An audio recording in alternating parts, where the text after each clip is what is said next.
So this one was, how to say, I was crying a lot and all this kind of after the satsang. And it was 2 weeks ago, maybe 3 weeks ago. The first time you were telling about these things and I was like shocking the system and Yeah. I didn't find a way, just crying and to offer up.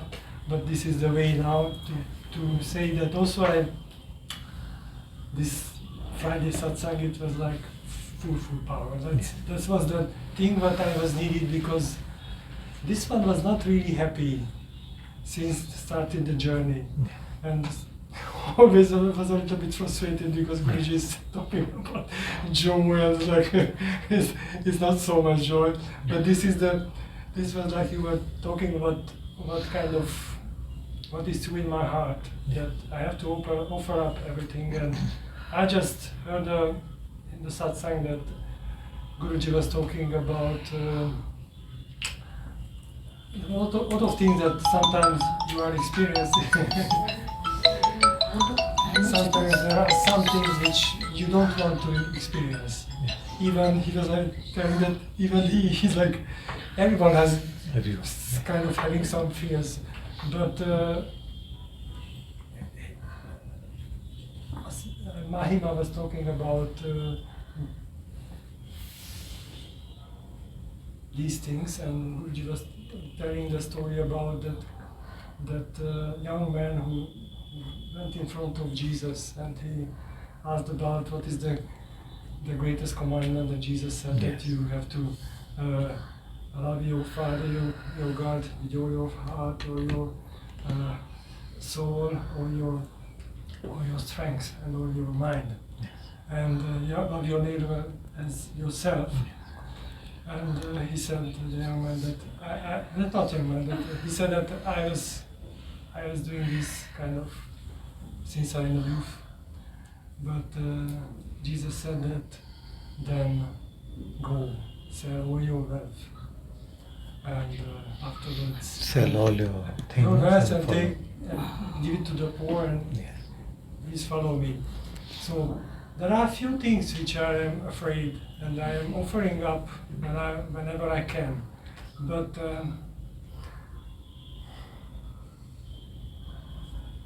now I have the greatest possibility because I am in front of the God.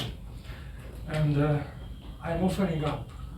And because Guruji was telling that there are some who are saying that whatever it takes.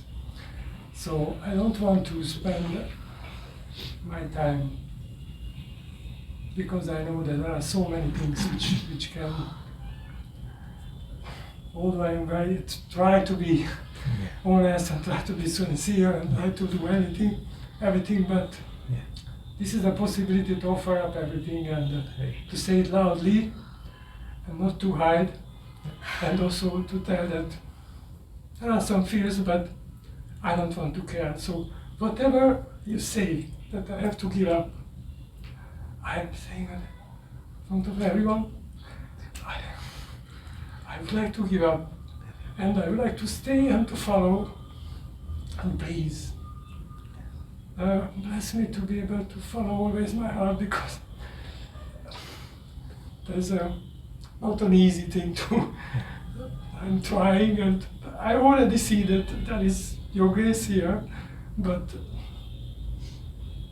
please don't give up on me, and don't let me run or whatever, because this life it's to realize the complete truth. And so that's my offering. And please, whatever comes out from your mouth, that will shall be done, and I will try to do whatever is needed.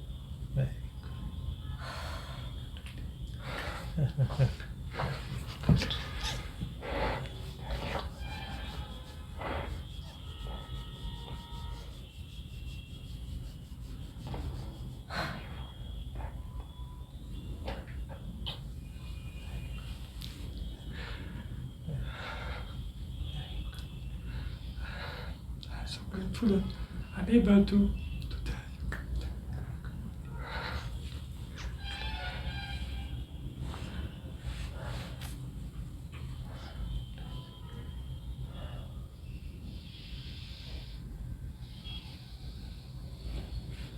I'm not running. If I have to, I have to sell everything or whatever. Please. Very beautiful. Very beautiful.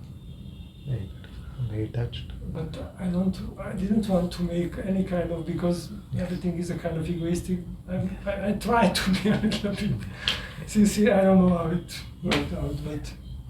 Thank you. It's very good. Very good.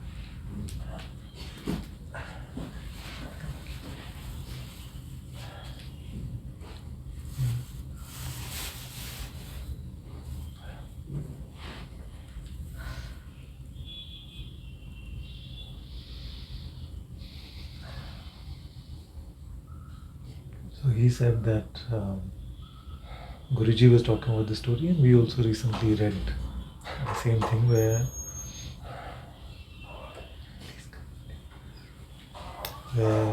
this man, he comes to Jesus and he says, what do I have to do? So Jesus says, just you have to follow the commandments. Love God, love thy neighbor, don't do any of the bad stuff. And this man said, I'm already doing all of this. Since I was young man, already doing all of this. So what else do I need to do? So Jesus said, sell everything you have, give it to the poor and follow me.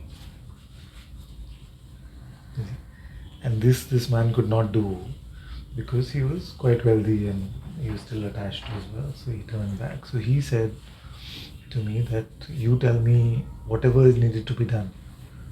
Thank you. So very touched by this. Very touched.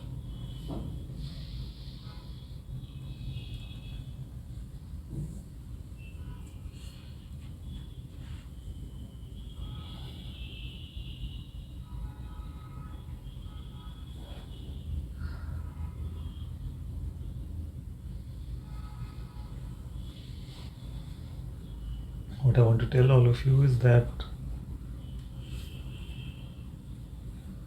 even the highest sacrifice that we think we can make, even the highest sacrifice that we think we can make, is not a true sacrifice if it has another end of the bargain. That in return for my sacrifice or my offering, therefore then I deserve God or I deserve the truth. And some other children also wrote to me after last satsang that they're really burning. Because in their heart they feel like the truth is going to come. The truth is going to come. And I'm saying there's no guarantee. You have to die to yourself without an expectation that God will live in your heart. It's a very subtle thing because that is the promise of spirituality. Give up on yourself and then your life is God's. You see? What about you give up on yourself because you are being guided to with no expectation of anything?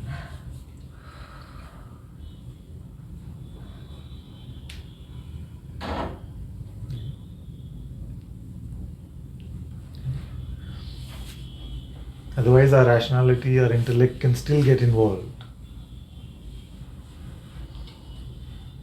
Saying that sounds like a good deal actually. I give up on the ego, I give up on my life, and in return I get something much bigger than that. So it still sounds like a rational deal somewhere. And that is the promise of spiritual marketing anyway. Now I'm really pushing the limit. And I'm saying give up on yourself. Die to yourself. And you don't know what's going to happen.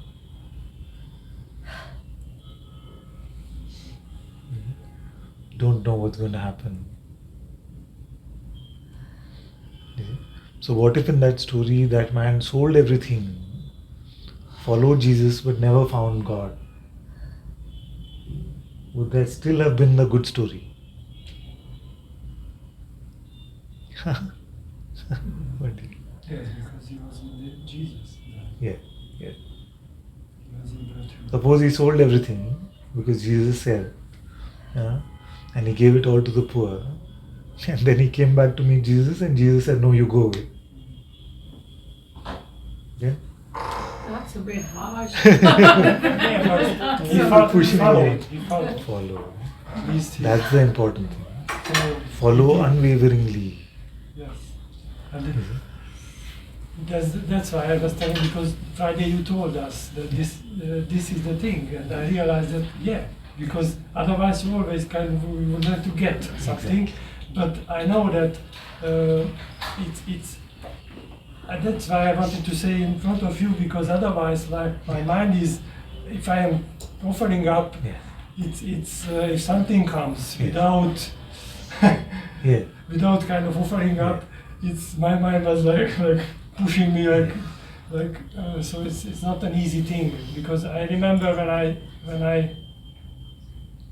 when I decided not to work in that place anymore and to do something kind of caring, the care.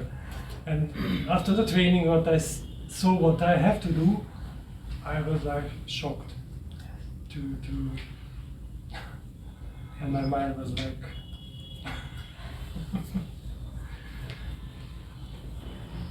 This is very, very good. So, the usual idea of spirituality is that I will go within, I will go inside, so that something in my outside can get better.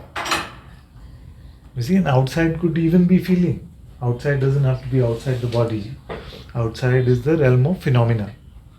You see? So if I go within, if I find God, then my feeling has to be better, my mind has to be peaceful, my relationships are better, my house is better, something. You see? But I am saying the opposite. I am saying the opposite.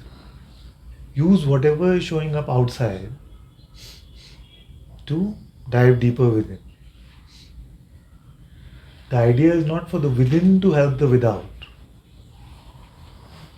The idea is for the outside to provide, if there is fuel necessary, it can provide the fuel necessary to go within. And to go within is to go within. There is no other motive. To go within is to meet God for God's sake, for truth's sake, with no other motive and no other way to check. You see? So this is the difference between false spirituality and true spirituality. False spirituality says you go to God and you will become better and your life will become better. True spirituality is that gather everything that you have and burn it up in the altar of God. I don't mean phenomenally, necessarily. I mean everything that you are attached to, everything that you think you are right about. For what? For truth, for God itself.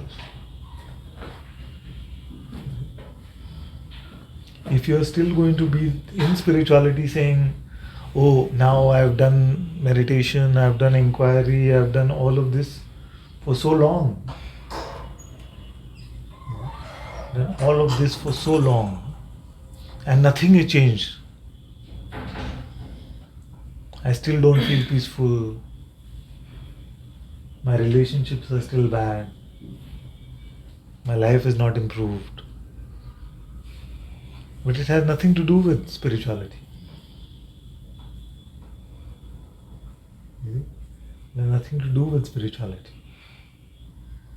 It is not about that. The inner is not to serve the outer.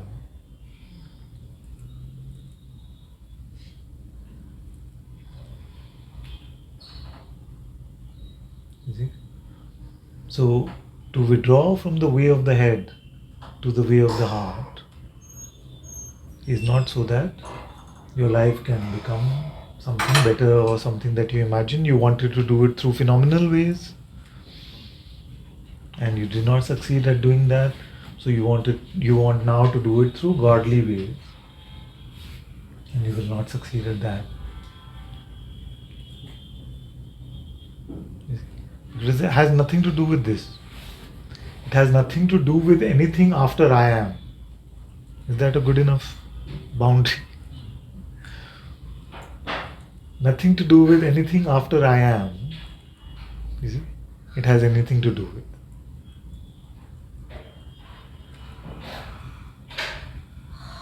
Now how will you check whether you are succeeding or failing?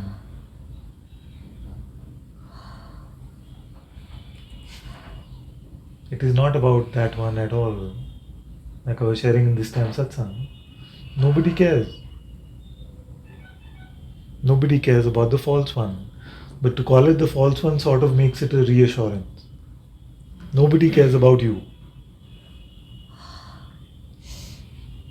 Nobody cares about you. You see? Because God does not care about the non-existent one, and the non-existent one doesn't exist to care about itself. So that is the delusion of self-concern where no such self actually exists. No such self actually exists. Nobody writes to me a report about I am. Nobody writes to me a report about I am or about I. Everybody writes about after I am or talks about after I am. But nobody cares about that. Is that a lack of compassion or a full compassion? But seemingly cares. Yeah. Because God helps even the kind of seemingly personal one. Yes, but that is out of God's grace, which is the kindness of God. The love of God is beyond, and that's why God provides His help. But God is not obliged to. Like I was saying, you can keep setting the dinner table, but there is no guarantee that God will come. Okay? So we can empty ourselves. We can empty ourselves. So the seeker in the spiritual journey, you see, gets crushed upon hearing this. Yeah, this child, she said, but my heart is clear. My heart is so clear. It is telling me that God will come. You see? So, but you are saying there's no guarantee. So between the clarity of the heart and the Guru's reminder, there is no guarantee. Who can get crushed? Only the false. Yeah, Only the false. the false one. So if my idea in satsang these days is to make you uncomfortable, it is to kill you off. Yeah? It is to kill you off. Not to hang on to the one that hangs on to hope is not the reality of you.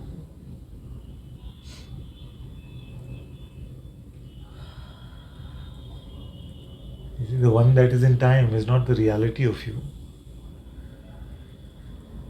That one has to come to a full submission, if not a death. That one has to come to a full submission, if not a death. So, all that squeezes that one's throat is actually auspicious. And I don't want to reassure anyone for that reason. I don't want to reassure anyone for that reason, because who hangs on to reassurance is the false one.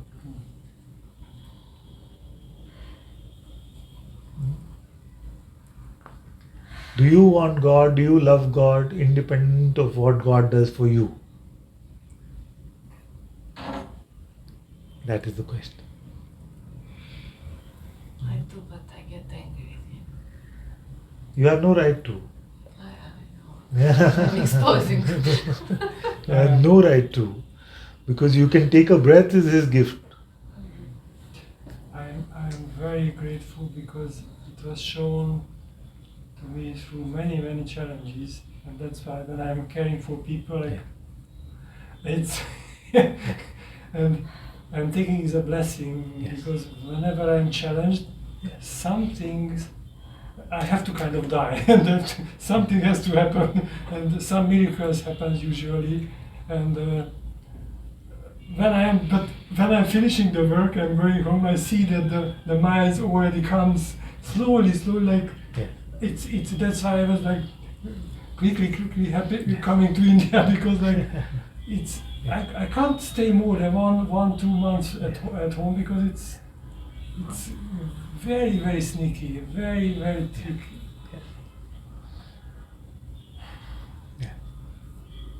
So many of us have this report actually, like what Madalena Karunamai said very innocently, but the fact is that for the ego, it becomes a defense.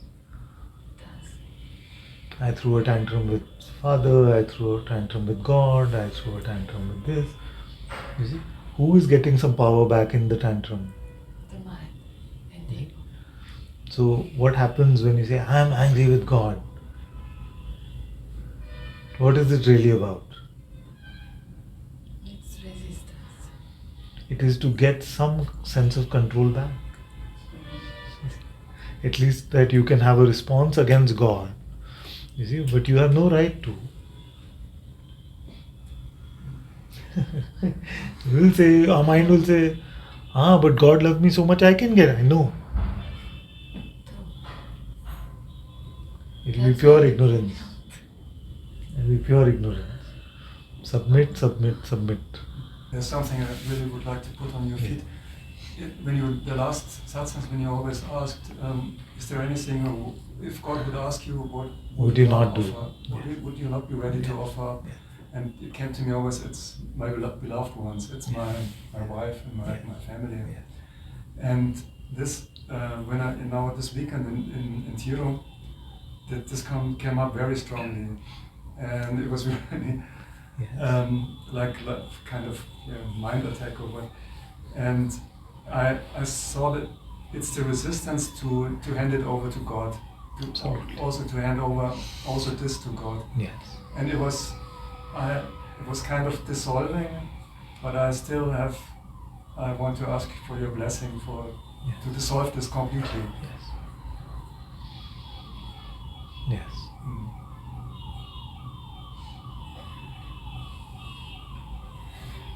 This is also entangled with such feelings in a relationship of responsibility and guilt and all these things. And I really like to offer, to give it in the hands of God. Very good. To put the spotlight on this is so beautiful. Because what happens is that to replace my will about everything, to replace my will about everything with His will is true faith. And our intuitive insight, of course, helps us become faithful, and our faith helps us with our intuitive insight. It is a beautiful, helpful circle, a virtuous circle, rather than a vicious one. It's very good. To hand over everything, then the mind cannot push your buttons and take you away from that intuitive insight. And to have the intuitive insight that I am not this me, but I am this pure awareness itself, helps you to not fall for the mind, to hand over. You see? So both are helpful, both are very important. But I'm bringing the second part, which is the way of faith, so much more into focus, because I feel like otherwise we can fall into the trap of a very convenient, egotistical sort of spirituality. You see, because the highest has been made available to us through the grace of Guruji, The highest has been made available to us. So then the ego can easily latch on to that, and quickly we can become the Ravan type ego. You say, but it's all the same. I am same as God. There is no difference. You see all this. So that's why I've been saying that we can become one with Ram. Can become one with Ram. But first we must become Hanuman. Cannot go jump over that step. Just like Hanuman jumped over the ocean, we cannot jump over Hanuman to go straight to Ram. Till we become fully submissive to God's will. Without tantrum. Hanuman did not follow Ram's will and then get angry with Ram. You know best, Lord. You know best, Father, and trust that.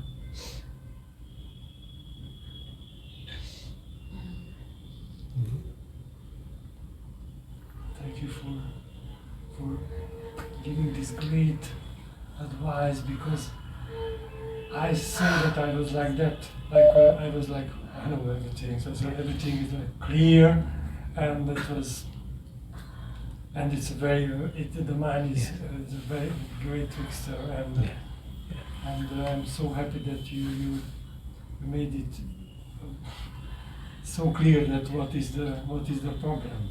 Very good. And Yes, I was getting this sense for many months actually, where I felt like my heart wants to say some words, but they're not there yet, because I was noticing the simplicity of insight, and yet how the ego was still perpetuating. You see? And the ego that is not submitted to God's will is not free.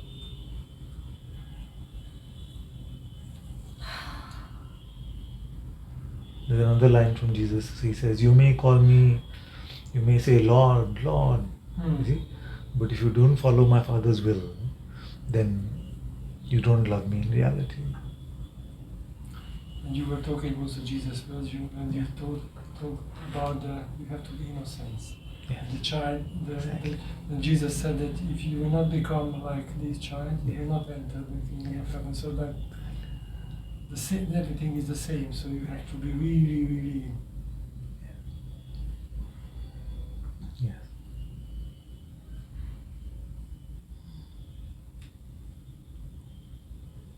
Also, I was talking with Meera the other day, and I was saying that there's a wanting and a grasping mind, which is full of desire, and there's a judging mind that we call the intellect. The judging mind has been trained, you see, to want what is better for me.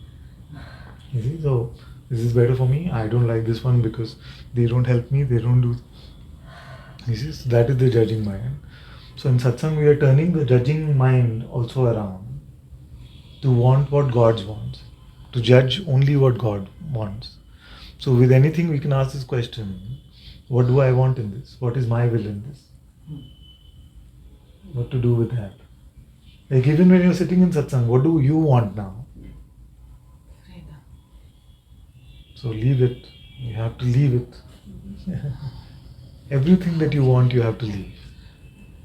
Replace that with God's will.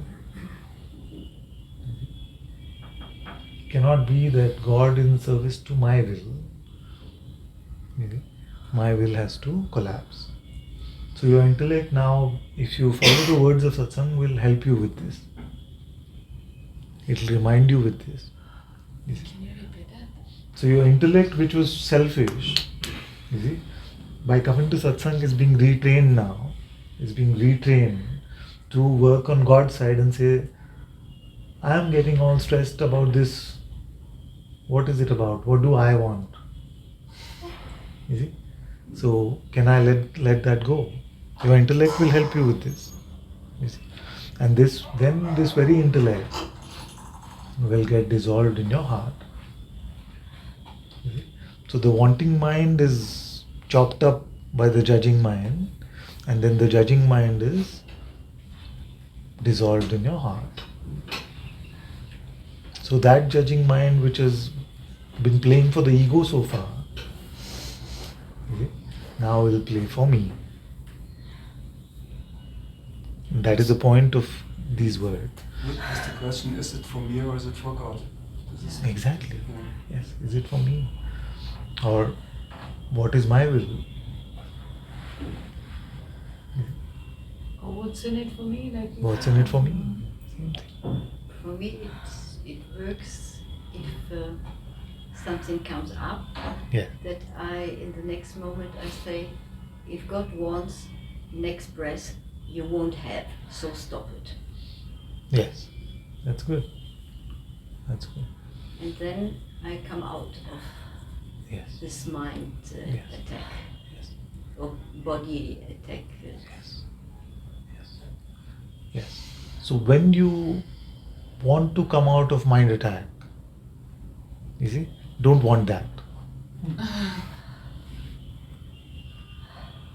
Repeat it, please. Even when you want to come out of mind attack, don't use a tactic to bring you Yes, out of yes, the mind yes, attack. Yes. Don't want. That's the point. I'm You still see? tactical. It's because the tactical spirituality Yes, yes. is the self-help type spirituality. Which leads to the Checkavaya. Yeah, then you just check on yourself and say, oh, now am I peaceful? Now am I this thing? What do I want? So the mind can play the trick of telling you that you want to be free from the mind, and now what do you need to do? You see, and that can become a mental sort of checker guy type spirituality. Complete submission to God's will.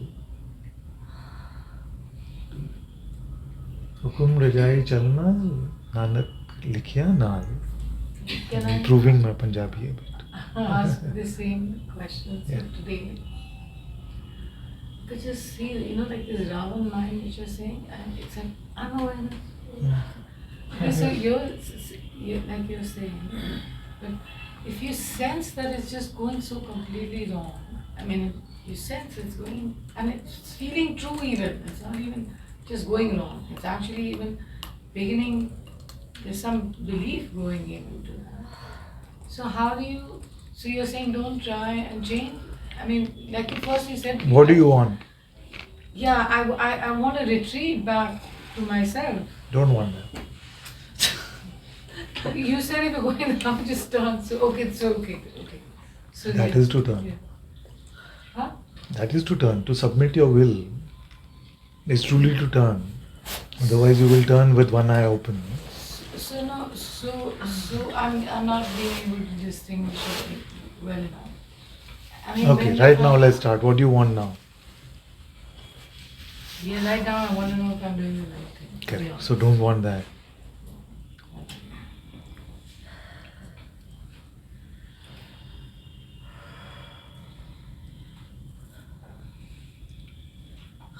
So whatever happens, thy will should be done.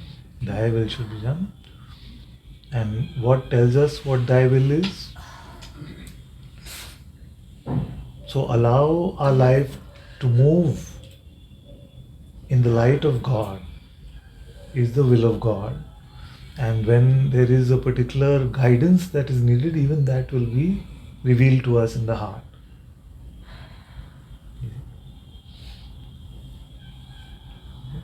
So don't quickly jump to, oh, whatever is happening is God's will, and then that becomes a defense also. You see? Now we're getting to very, very subtle realms of where the ego hides within spirituality. You see? So then we can save the ego also by saying, everything is happening for my good because it's all God's will. You see? For my good. Not even that. You see? So if God tells you in the heart to let go of all of this, then let go of all of this. Otherwise, very quickly, all of this becomes self-serving. Self-serving with the wrong self. To go out completely of doership, even mental doership. Yes. Yes. Yes. All that my will should be handed over to God's will. So God not to help you. You see? That's why I'm loving the term for myself. I'm loving the term servant of God. Not master, not guru. Please come with you. Ah, so nice. Welcome. Please come.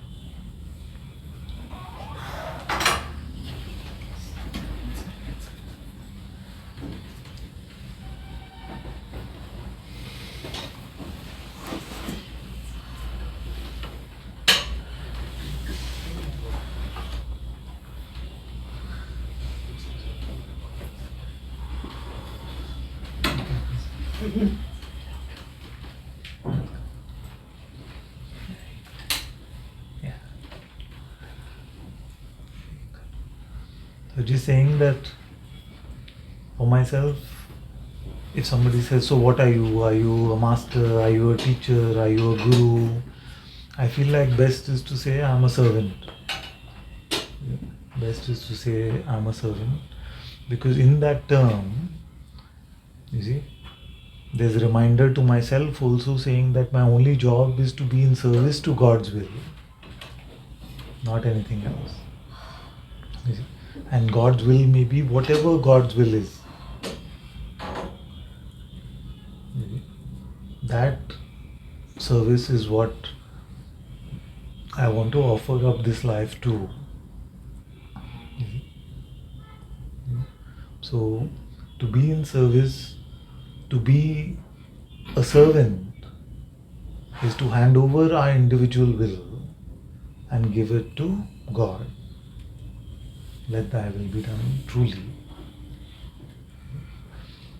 Otherwise, it's a very comfortable lip service, armchair spirituality. I'm getting my way because now I went to Guruji and he showed me, I wanted awareness. Am I aware now? Yes, I am aware. This is working. I wanted God. He said, can you stop being? I can't stop being. I got God also. See? This I, which is winning now, you see? Winning, although even in this winning it is throwing lots of tantrums.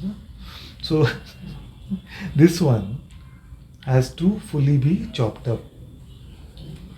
Fully be chopped up. How will this one be fully chopped up? When truly with integrity you can say that it is not my will anymore. It is only God's will. And you have no excuse now left. You see, because in the world they may say, whatever happens is for God's will. No. Whatever happens is God's will. No, but I'm saying the higher will of God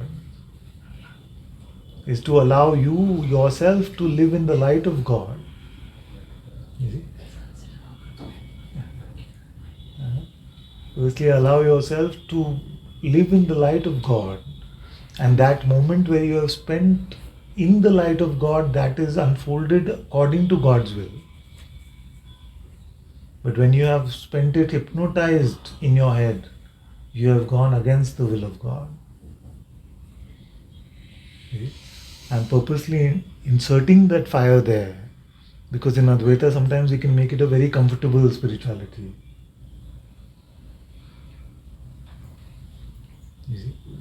I want this fire to burn up the ego because when you do not follow God's will, when you do not live in God's light, when you do not hear the guidance from your heart,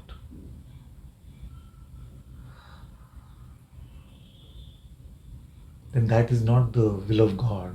It is still the will of God, but not the highest will of God.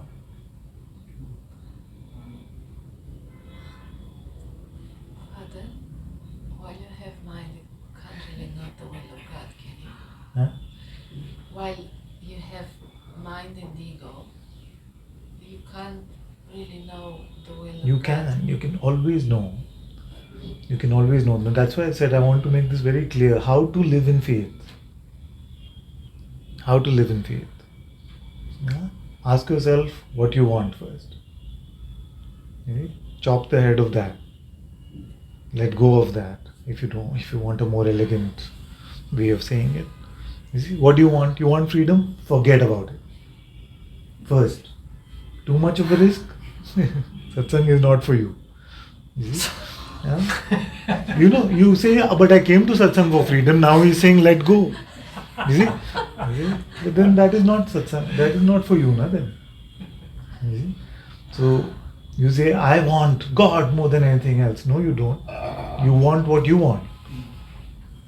It took me several years to accept this. Yes, exactly. Even this is in the invitation to let go of the. Yes. Wow. You see? So how to live in faith? First, ask yourself what you want and be truthful at least to yourself. You don't have to expose it, you don't have to say it in satsang, you don't have to tell your family, nothing. Be truthful to yourself. What is it that you want? Let go of that. Replace that with God's will. How to replace that with God's will? Let go of your head, let go of these thoughts, let them come and go. Be open and empty. Be open and empty. And allow everything to directly move from within His presence, from within His light. Let your presence move the universe with no mental intervention.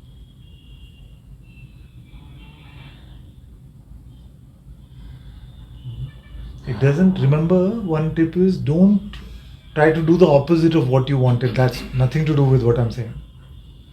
Because many times that can be a mind trick. Just like you tell your kids, reverse psychology. So the mind can also start playing with that with you. So the idea is not that. The idea is to let it go and replace it with an emptiness, with a conceptual emptiness. Allow the presence to act. Just like the sharing of satsang happens directly in the light of the heart, with no mental intervention. My mind has no idea what is going to be said next. And yet the movement of this body happens. And a lot of our life is already happening that way. We don't see it that way. You see? So first is that. But if still the mind comes and convinces you that you need to decide, do I have to book the ticket or not? Do I have to send the email or not?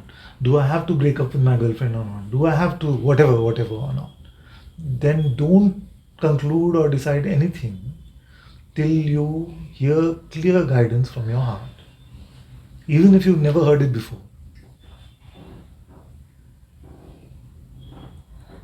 Even if you feel like, but God, I never hear God.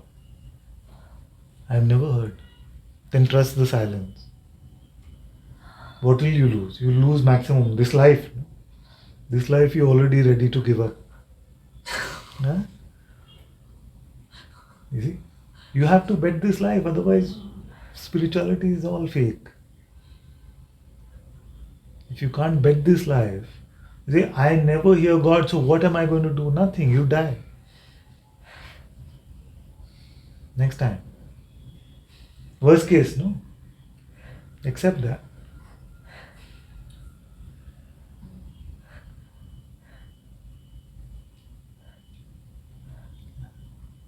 Accept that.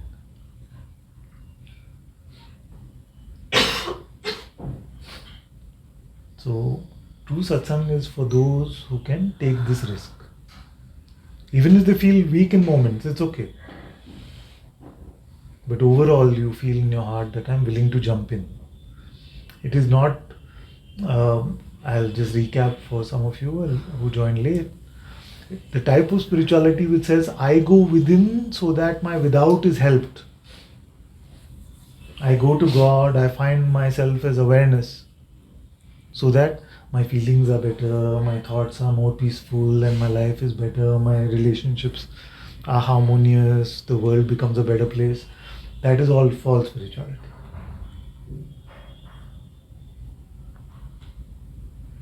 In the spiritual marketing, we've done a great disservice to spirituality by making it about leading a stress-free life. Why do you need God for that? No? Go to a therapist or something. I mean, this is not God is not for you to have a stress-free life.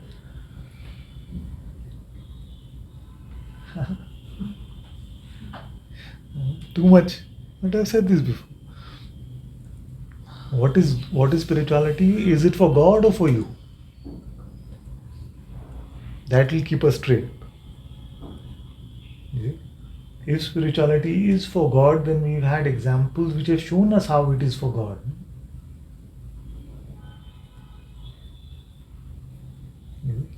We had a Ram who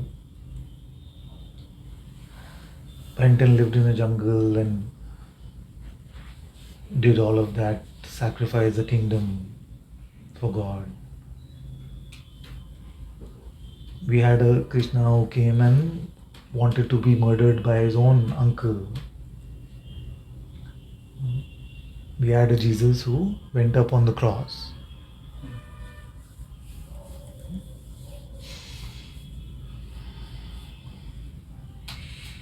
Nobody told them spirituality is about stress-free living.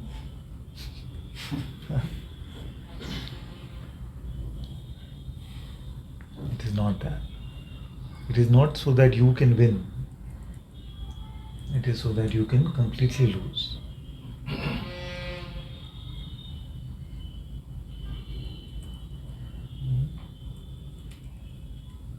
So that you can completely lose.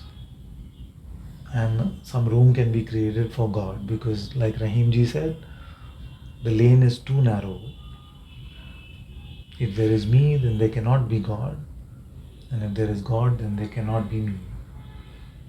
It is not a nice commingling. Little bit me, little bit God, God. Yeah. Hukum rajai chalna nadak likhya naal. He said very clearly, Guru Nanak Ji said very clearly, you may think and think and think you can't do it, you may sit in meditation for hours, you may immerse yourself in love, you may try to make yourself content with worldly things, you may apply all your tactics, he talked about tactics, you may apply all your tactics. What is it? Siape. You may do all the Sianapan you may do. But none of that will help you. Then they say, so how will I come to the truth? How will I find? How will the truth be unveiled to me? How will the veil be removed? Hukum rajai chalna nanak likhya naal. It means to live in God's will is the only way to do it. You see? So there cannot be God's will and my will. You see? And there can be no individual without individual will.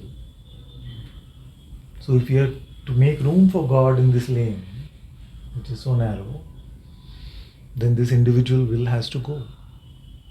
So your intuitive insight will help you be free from this individual will, not expand on your spiritual ego. So the insight of your being in your presence is quite straightforward now.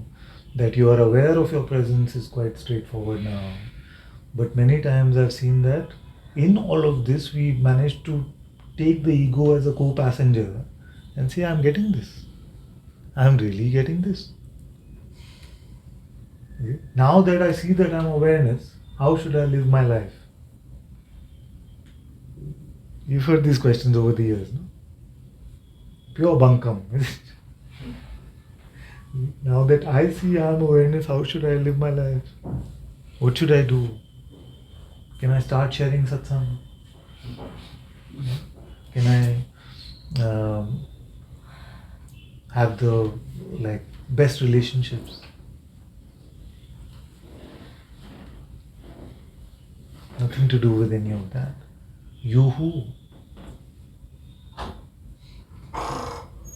You who? It's come, my dear. Good to see you. You also come.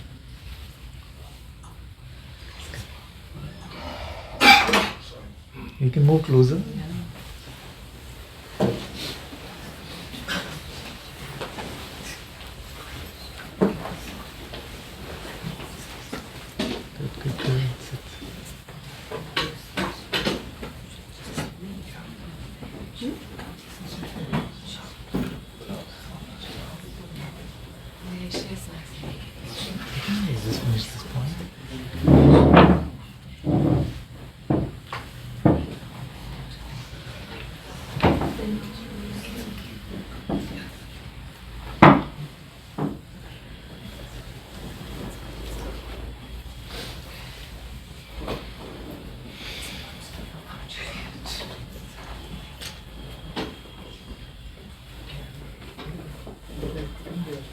Come, you'll fit.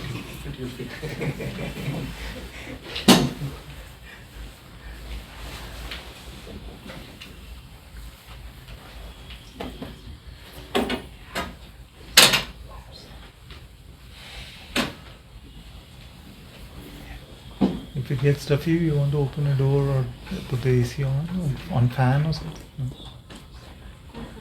We'll see. So it's important to first realize what true spirituality is.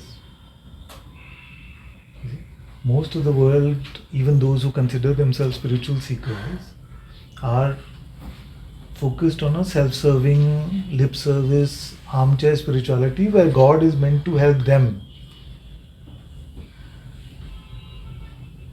We come to a spirituality because God helped me.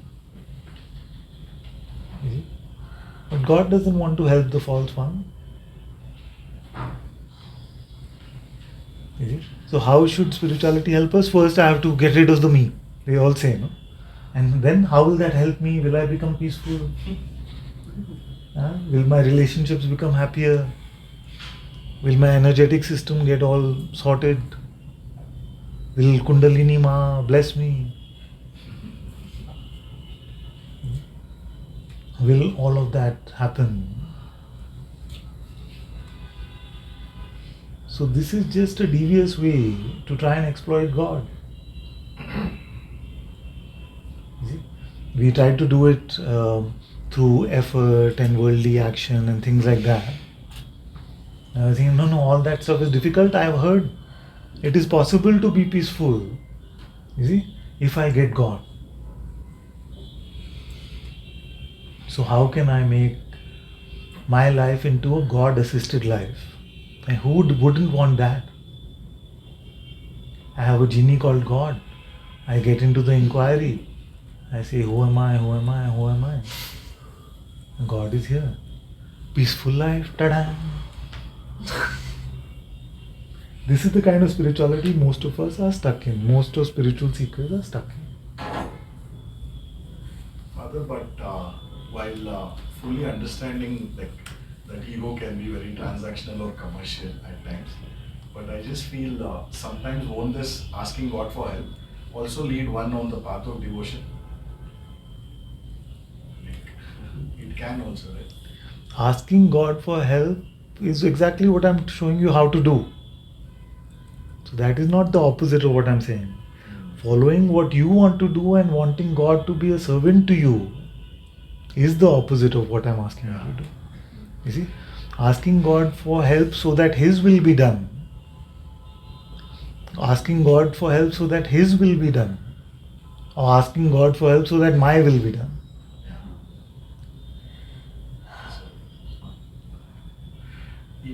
So is spirituality a way of getting the highest being in the universe as our servant? You see? So this is the trouble with, I just wrote a note about this, that what happens when we choose what to do and then ask God for assistance. You see? When we say, yes, whether it will happen or not is God's will. You see? Whether it will happen or not is God's will. Okay, so whether it will happen or not is God's will, who is the greater intelligence to decide what should happen?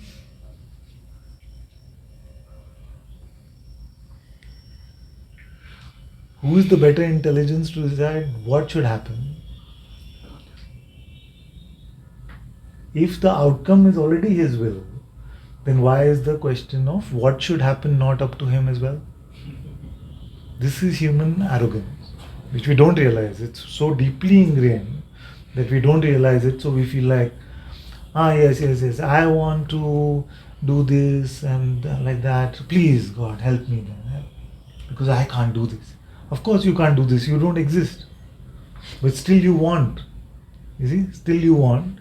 And then the non-existent one wants to use God as if God is a genie in a bottle. My prayer is how I'm rubbing the lamp, and then God appears. Hey, yes, what do you want, bache? I want this. Tathastu. It's all selfish. It's all fake spirituality. So then what is true spirituality? To follow the will of God unwaveringly in terms of what, how, when, whether, all of these questions. What should happen? God's will. When should it happen? God's will. Whether it will happen or not? God's will. How will it unfold? God's will. That is a life of true surrender. What do we usually do? You say, I want this, I want enlightenment. Oh, now I surrender it. But I'm watching you. I surrendered to you 3 years ago. Still I'm not enlightened. We may not report exactly like this, but that's what I hear many times. When I read between the lines of your report, that's what I'm hearing. I surrendered so long, but still you haven't done the job. God, you've been sleeping on the job. I have paid my dues. I have paid my dues. I have surrendered. I prayed to you. I did inquiry. Look at me still. Isn't that where frustration and anger comes from? I Isn't don't it know how to do properly inquiry, so I'm here for that. Whatever we are doing. You see? Don't our spiritual tantrums come from there? That I have the right to you, but you are not helping me. You have no right. So if you're not helping me, I'm going Zero to the right. sun. So father is not helping, go to the sun. Son won't help, then you'll have to find grandson. Then, It's to say. So is spirituality about you? Worldly life was about you, yes. Material life was about you. No? Is spirituality about you? No. If that no comes truly, then it's like that. If it is no but still, you see, then the journey seems to perpetuate.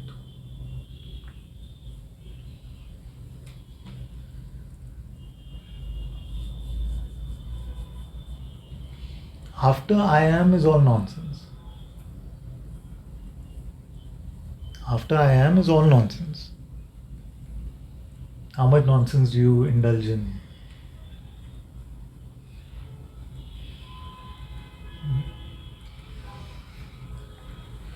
None by your grace.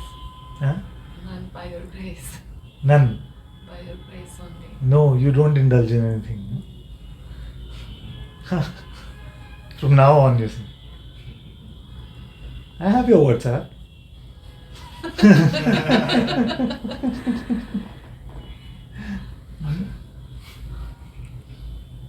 What were you trying to say? Nothing after I am you indulge in.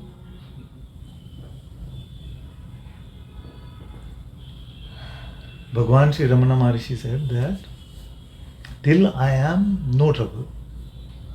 The instant it becomes I am something, that is when all the trouble starts.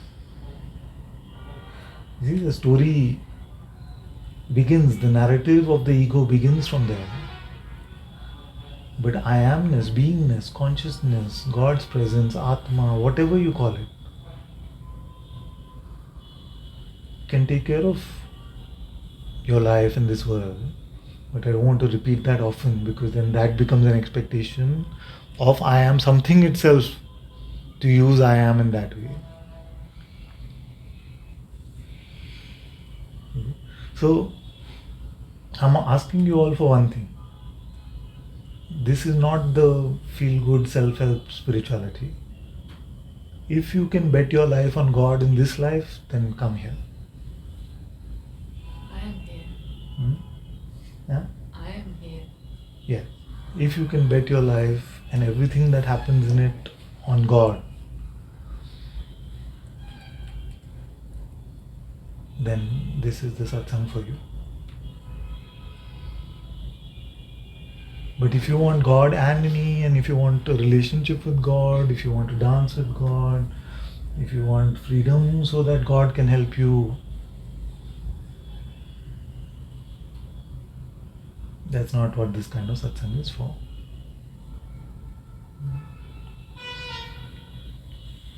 No risk, no fears.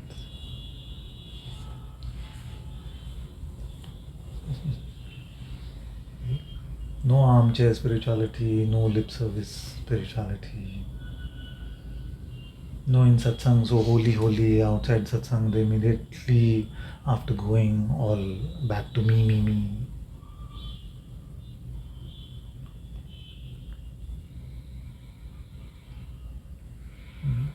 At what cost do you want God? All for cost of myself. Very good. Till you are not willing to cut off your own head at God's feet, you are not entitled.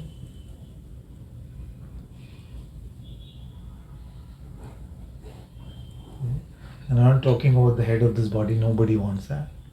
It's not of any value.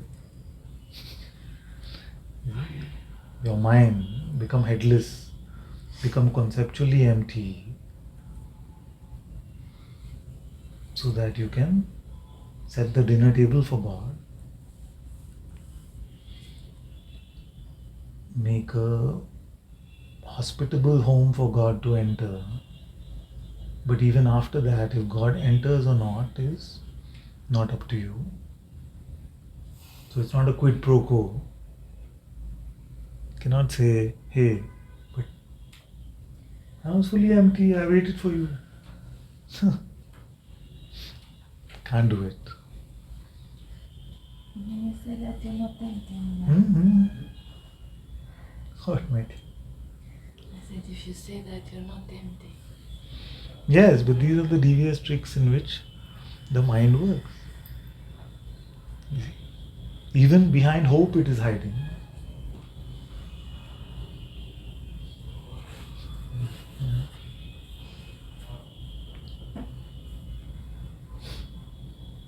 Ultimately, hope is my will be done. My will be done. Yes. I hope ultimately that my will be done. You see?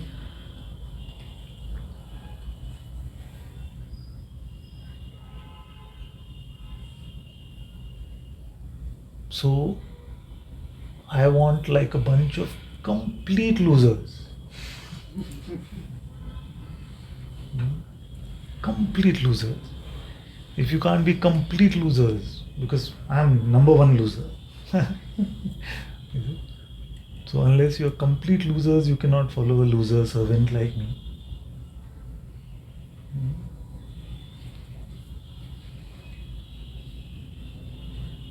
If you're not willing to lose it all, if you still have some safety nets, just in case all this talk of God is just fraud, we must have something in our back pocket. No?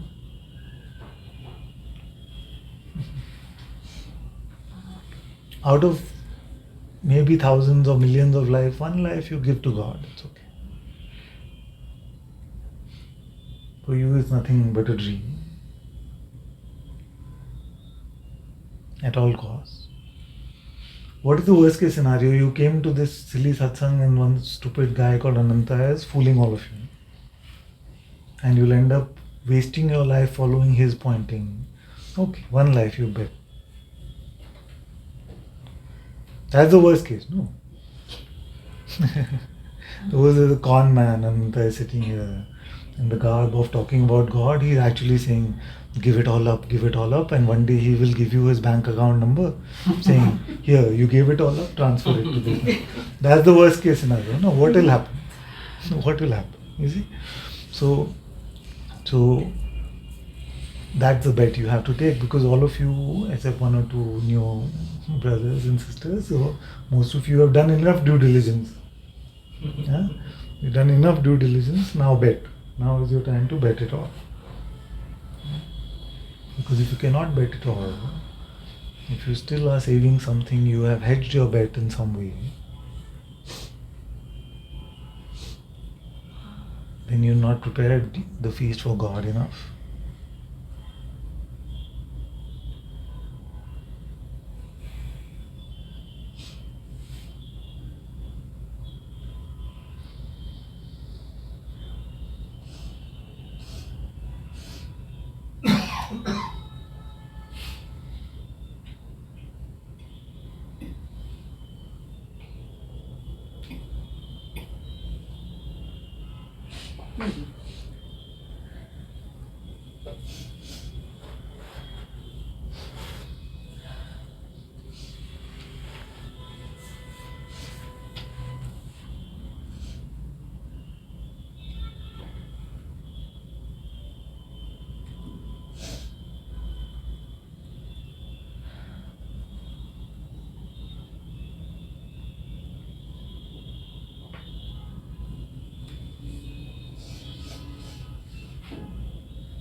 It's like the conversation we were having in Satsang that day, where I was saying, but God is here.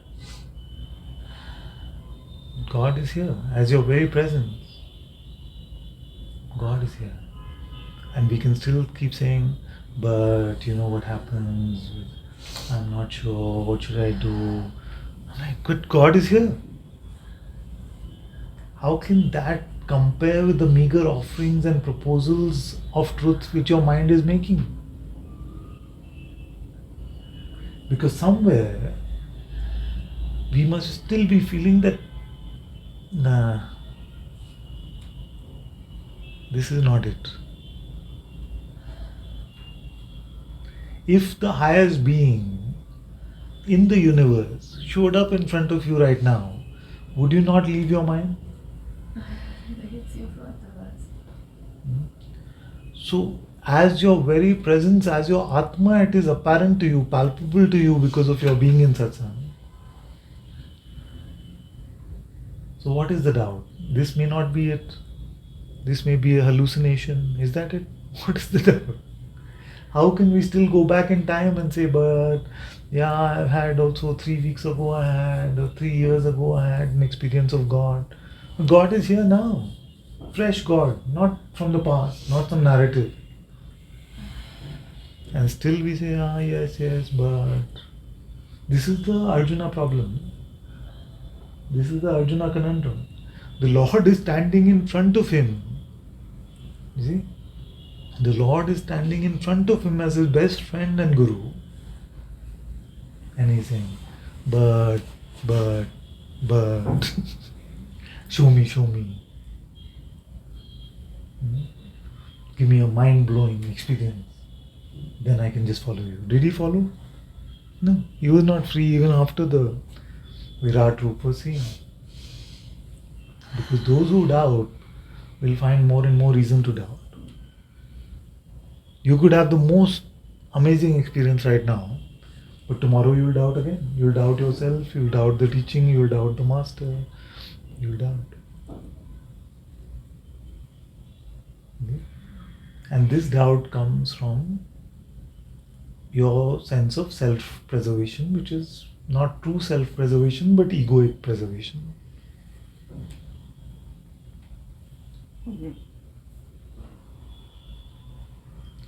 So if you come to Satsang, then bet your life.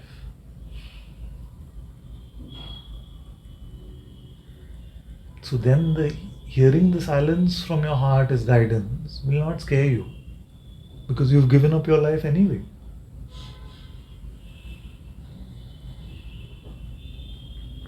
You say, I need guidance, God, Father, Guruji, whatever you say.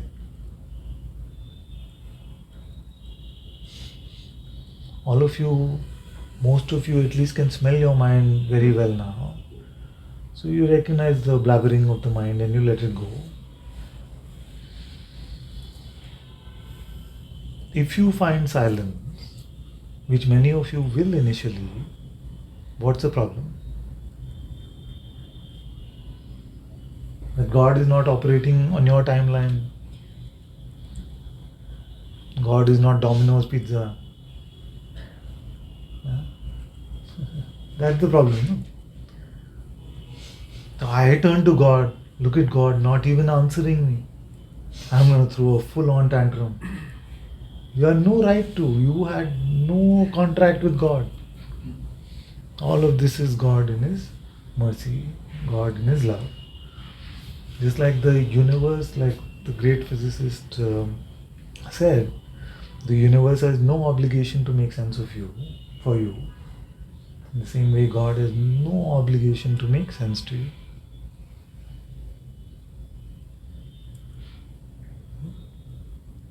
cannot use God like a cheat code in a game.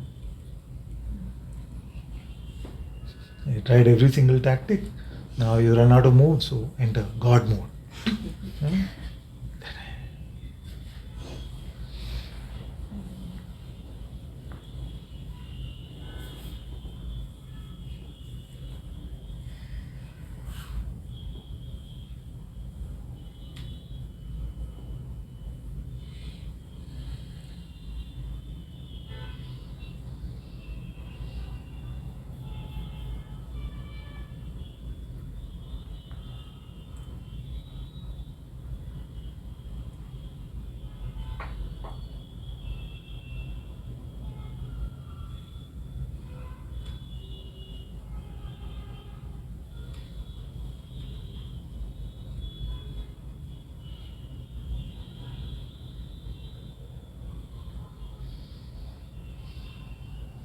If truth was an offer, God was an offer, freedom was an offer here,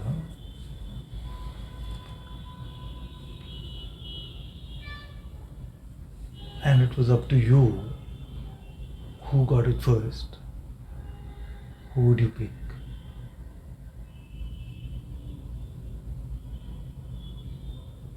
And that's why I said I don't want winners here, I want losers. Can you truly say that if I am the last one in this room to get freedom, let me be the last one? Let my brothers and sisters get it first.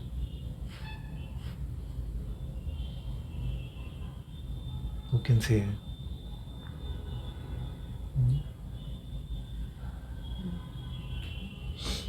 That is the opposite of what the ego wants. Because I've noticed this over 11 years of sharing satsang, that as long as nobody is getting it, everybody is absolutely fine. Yeah.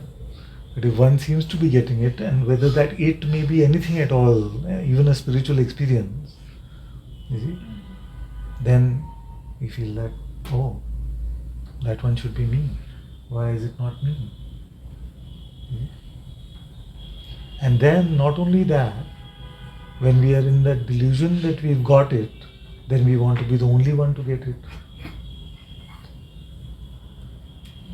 No, all the rest, they're just faking it. They're just faking it. I'm the only one who is true.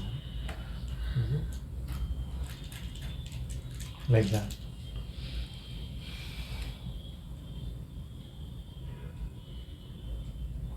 So,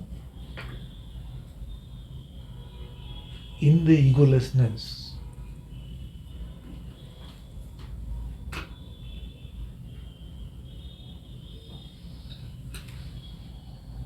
can you say, let all the 7 billion brothers and sisters in this world go first and I will wait?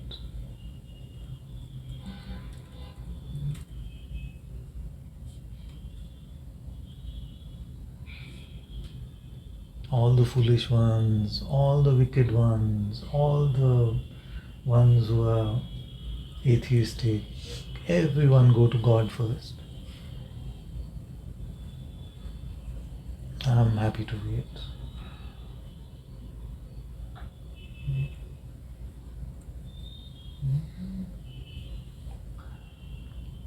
This is the same like the Bodhisattvas, they say that they will come back until the last one. Yeah. Is it right? But, okay, very good. But as nobody you wait. Not as a bodhisattva. Then I feel very glorified. Wait as a doormat.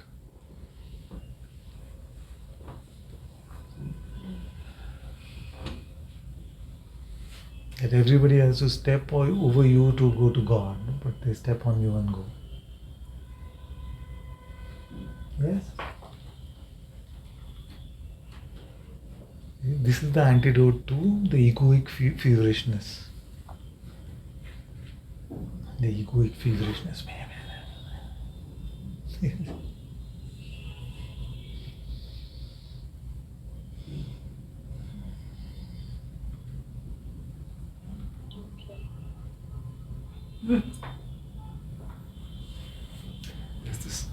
string turning, if I say, as this doormat, you are completely in the lap of God.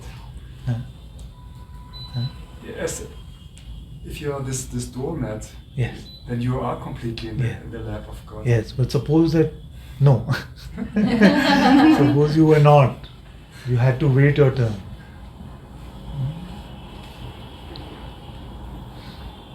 No reassurance.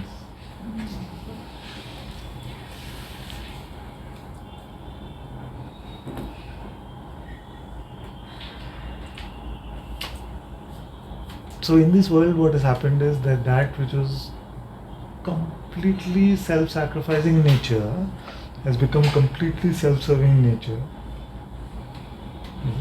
So although spirituality seemingly may be getting more popular, but it's not the real spirituality.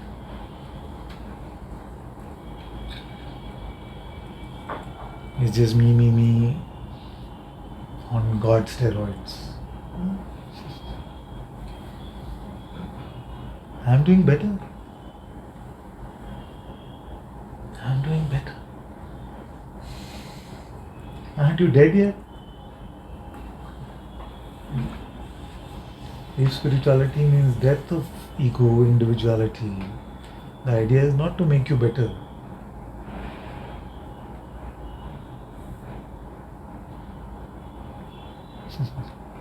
The idea is to squeeze the hell out of you.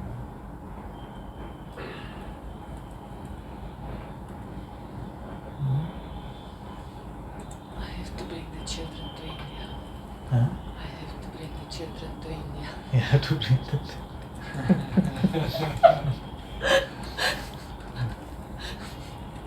Is that what you want or God wants? To squeeze the hell out of me. No. Is that what you want or God wants? I don't know. I thought Okay, so we paused at this point, no? How to live in faith. Is it? How many of you feel that the intuitive insight is very obvious now? Because it's easier for all of you then. No? And don't worry, I'm not keeping score of who put their hands up or not. But you cannot fool yourself with the mind if you yourself as awareness is apparent to you. You see? When you live in the apparency of this self-knowledge, you are not fooling yourself. Or when God's presence is palpable to you, it cannot be the mind which is getting you this. You see? Only intuitively you have this.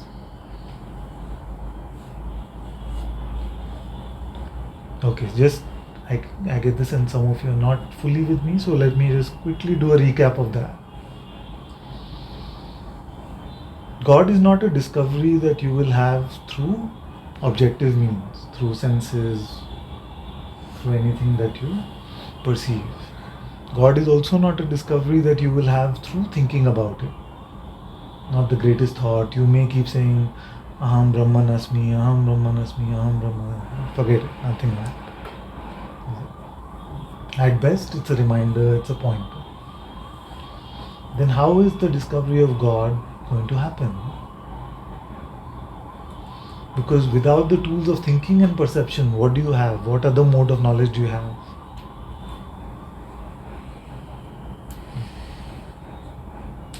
We all do.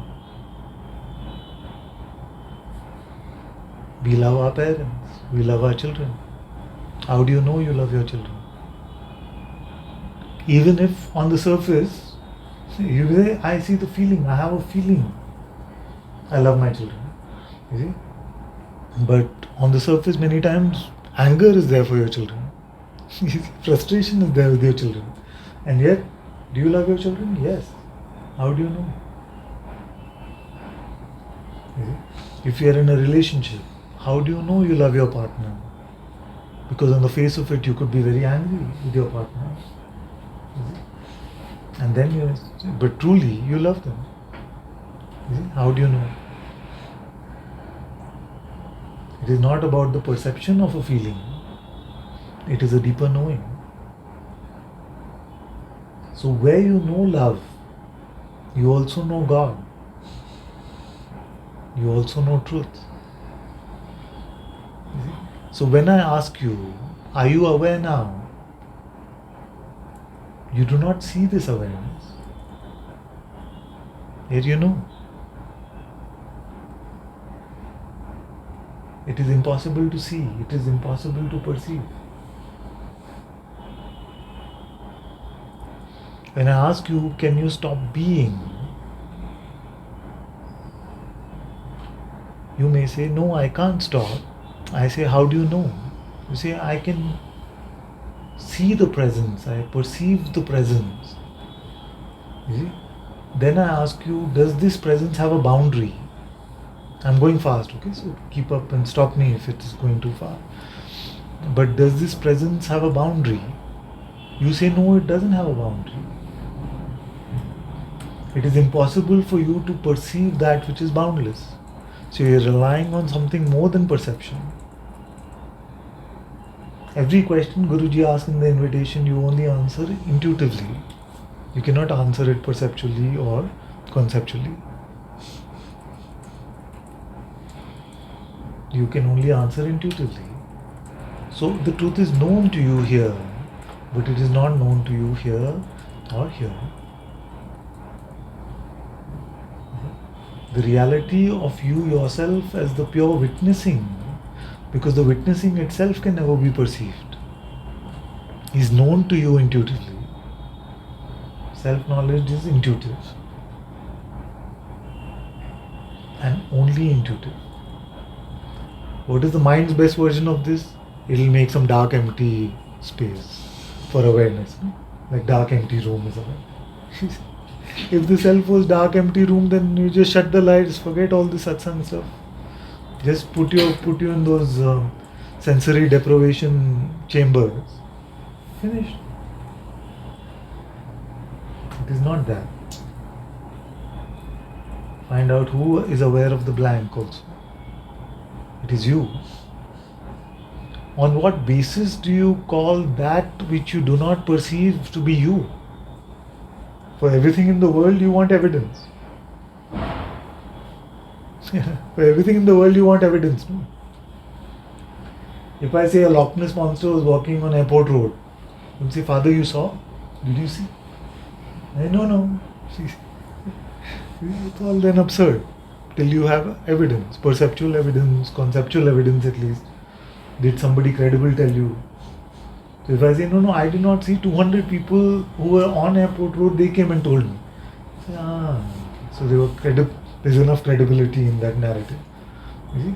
For everything we demand this evidence. And yet we say, I am aware to that which we do not see.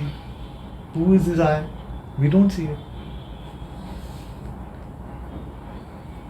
You see? So the discovery is this without evidence. It is apparent.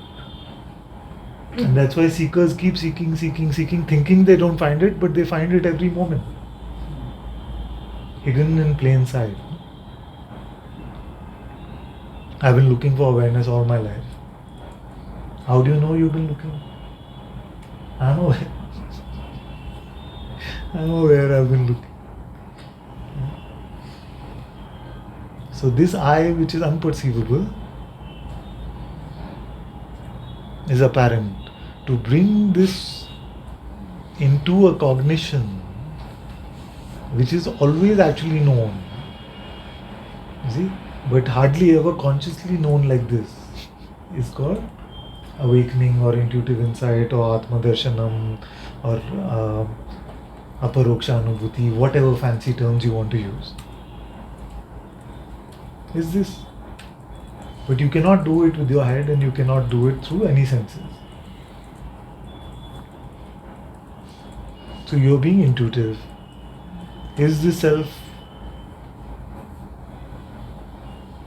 inside, self-knowledge apparent to you now?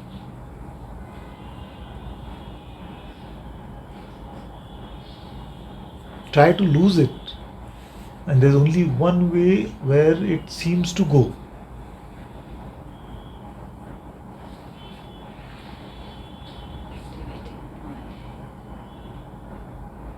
Only under the hypnosis of belief in a thought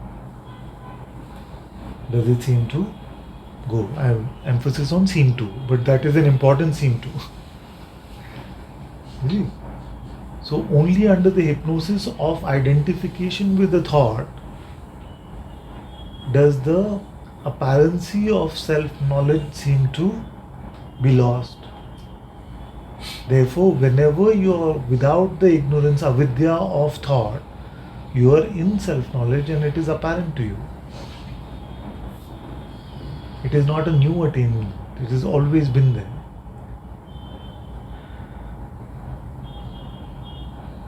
This part is, so this was a quick recap. This is now clear to most of us. Some of you are new, of course, it will sound like a jumble of words. It will take a few satsangs to defrost all of that.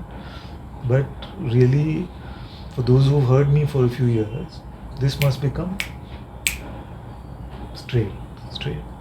No? Yes? So this now you have such a great gift. Because only in intuition is the self apparent. So live as the self is apparent. That is how to live in faith. So you're being intuitive. You see? So what is it to live in faith? Let not my will but thy will be done. That is to live in faith. No? You see? How do we know what is thy will? How do we know what is God's will? So what I'm sharing with you is how the bird flies. One wing is Atma Gyan, other wing is Bhakti. You see? So it's a hobble flying if it is only one wing. So now Atma Gyan is apparent to you. Bhakti is easier because the mind cannot confuse you about what God's will is. How do you know what is God's will? In the intuitive living, headless living, what is unfolding is God's will. And still if you need guidance, oh, I need to book tickets, I need to fly overseas, should I or not? I don't know what the answer is. And you feel like, I have to have an answer. You see, because I can't tell my travel agent I'm living in God's light. You can, but you're scared of looking stupid, so okay. So suppose you can't tell your travel agent that I'm waiting for God to play the next move. You'll be like, I need an answer. Then you allow your presence to guide you with an answer.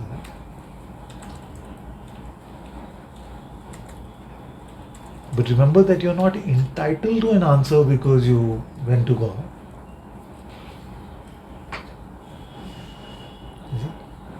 It's not dial-a-God service. I just went to God and then now God is so happy. Oh, you came here, do this. Sometimes it will feel like our faith is getting tested. Our patience is getting squeezed. But trust that silence as the answer from God for the moment.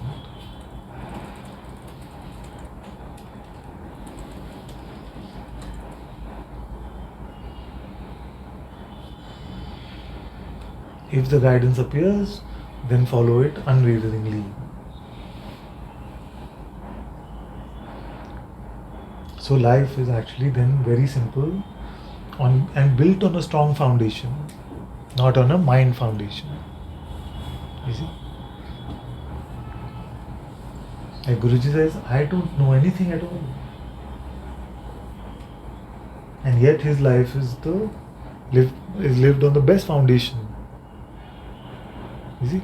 We have taken the basis of as knowing to build our foundation instead of God. You see? So now we are letting go of the meek foundation of the head, of the weak foundation of the head, and living in the true foundation of the heart. So it's clear? You're intuitive when your self is apparent to you. As you're being intuitive, in the light of this Sadguru presence called intuition, in the light of God's light, Allow everything to act directly from this, unimpeded by your mental intervention. Allow it to unfold just like the sharing of satsang. I keep saying sharing of satsang not so that I can tell you, oh, look at me, how special. Just to tell you that it is possible for all this action to happen without mental intervention. You come for the darshan of that heart to mouth unfolding. You see? Because it becomes an example for you to follow. So if all these words without a script, without any planning, without anything unfold here, just from the heart, then our tickets can be booked, our life can be run, you see, but not on the basis of what we want, but on the basis of what God wants.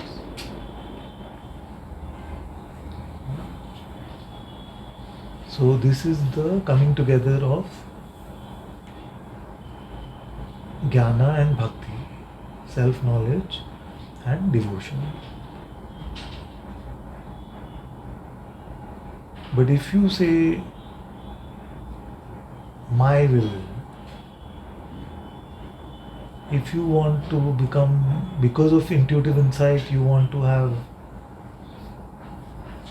oneness with God, instead of first being a follower and being obedient to God, then that is the room for the spiritual ego to flower in. If in insight you lose humility, then you're going the Ravan way. Humility and insight both are important. Service to God leads to oneness with God, but without the expectation of oneness with God.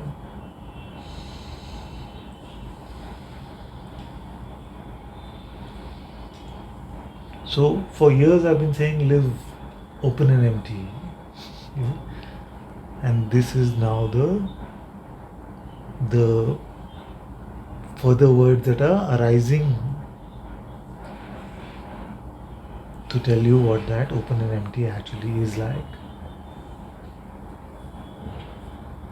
The intuitive insight is apparent and God's will is being followed.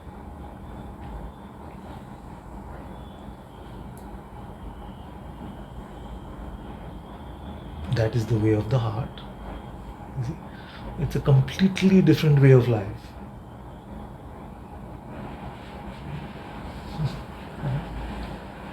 Completely different way of life internally. Externally, maybe same job, same house, same relationship, same everything, maybe. But inwardly, complete switch over, unrecognizable. From mental oppression to living with the heart. Not a life full of anxiety about future, regret about past. Built on the strong foundation of your heart. Fearless because you've already sacrificed your life to God. Here you can build your true house. Not on the made up airy-fairy spirituality. Father? Mm-hmm. Hi. Easy. You were talking about being humble or humility or... Yeah. I just felt to share that, you know, when you were talking about the feverishness of wanting to be the only one and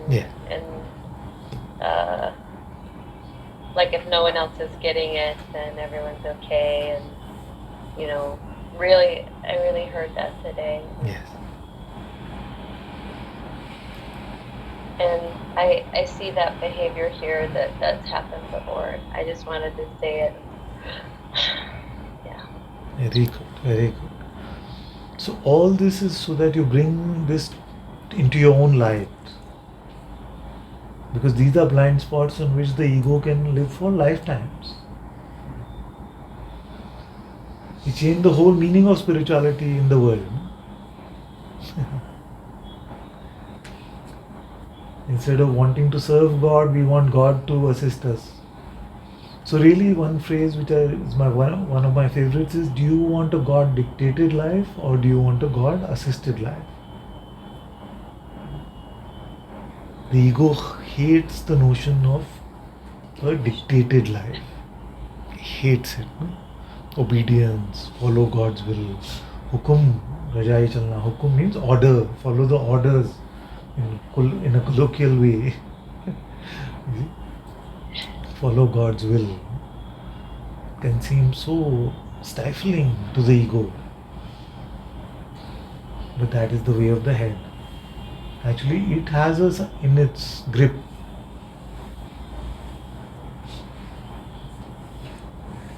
The mind is the first port of call now. What's happening? What's happening right now?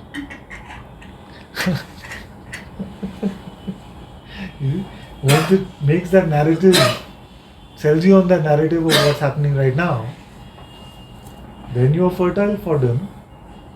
It may be selling to some of you, yeah, but I'm not getting any of this. I'm really not getting any of this.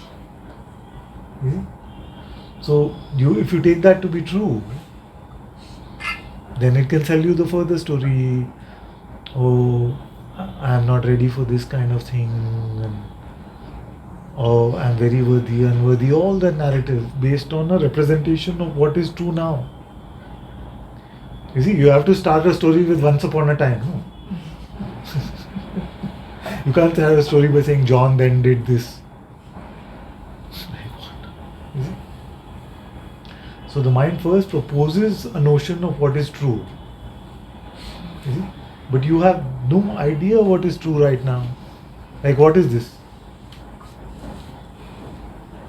What's happening here?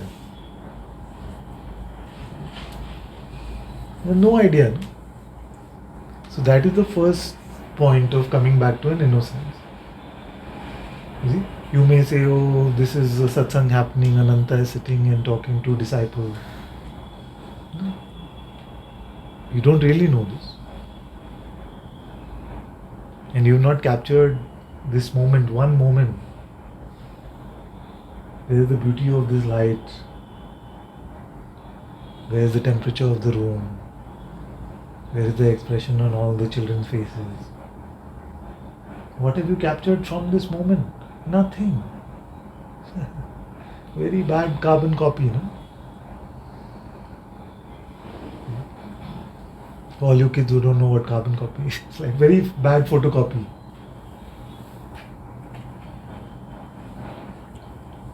See? And then what happens? We take these bad photocopies and we make our story. So if I tell you, tell me about you. Hundreds of these. This happened to me when I was a child, then this happened to me, then this happened. One moment we cannot capture in the mind. But we have our full story ready. And we live as if that story is true about us.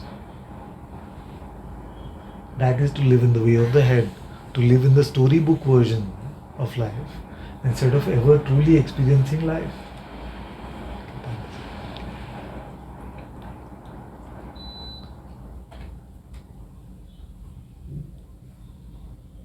Your story has nothing to do with your life.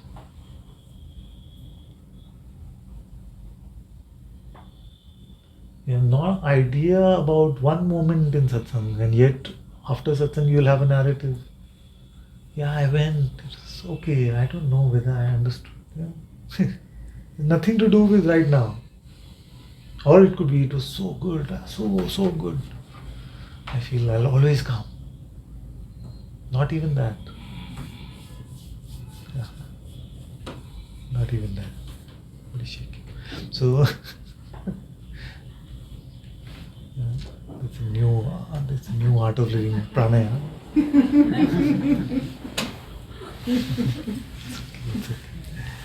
So, don't rely on narratives. Rely on your heart. Rely on God's presence.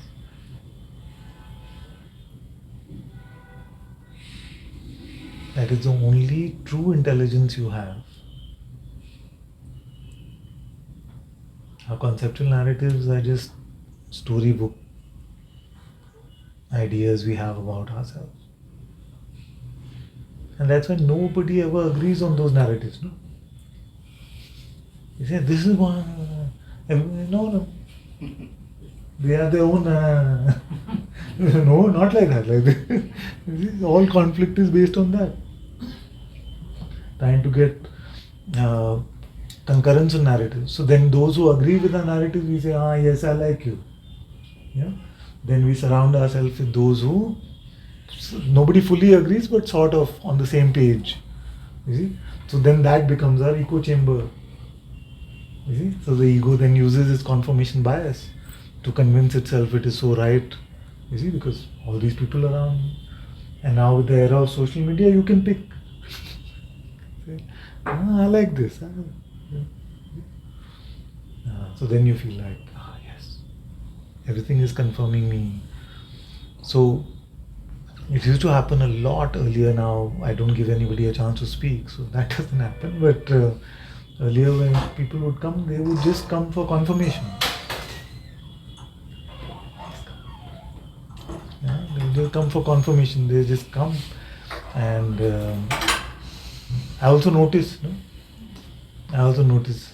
So when I see somebody is really starting to nod, and then inevitably they'll say, exactly, Father, exactly, this is exactly what I was thinking today. So you already thought that, why you need to hear it? Hear something fresh, no? No, but that is a need to be right, a need for confirmation bias. You see? So if you are thinking that already, by hearing that is not helping you. Hear something different. But that is just like, or we go to sleep.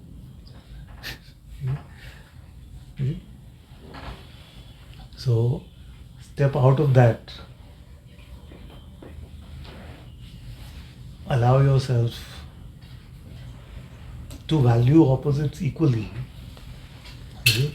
You can allow yourself to value opposites equally, or don't value either. Then you're not mind controlled.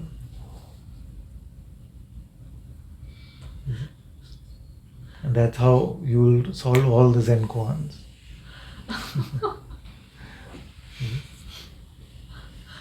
But if you think you're right and start everything from how right you are,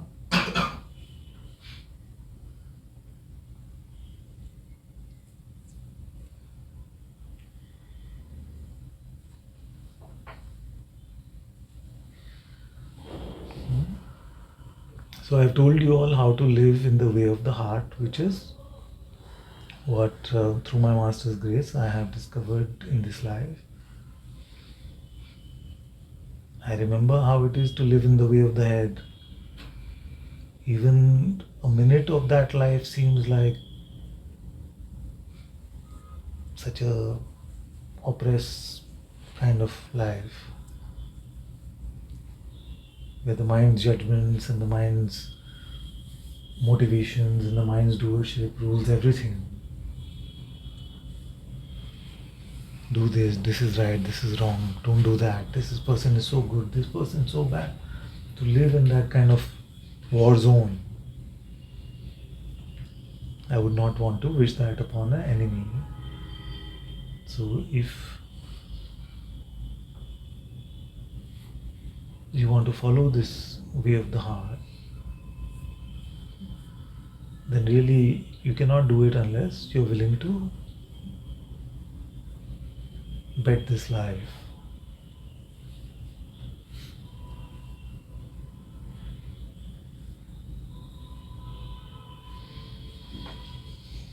Take a risk.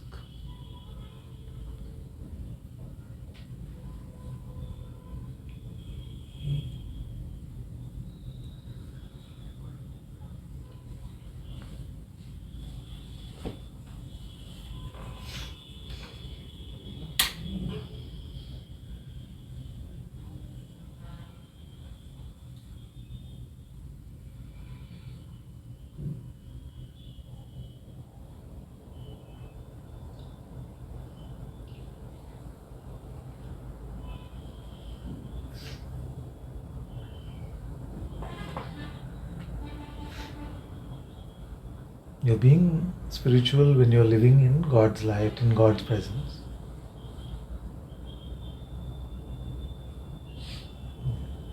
That is the only spirituality.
Is this the same as saying, as Bhagavan said,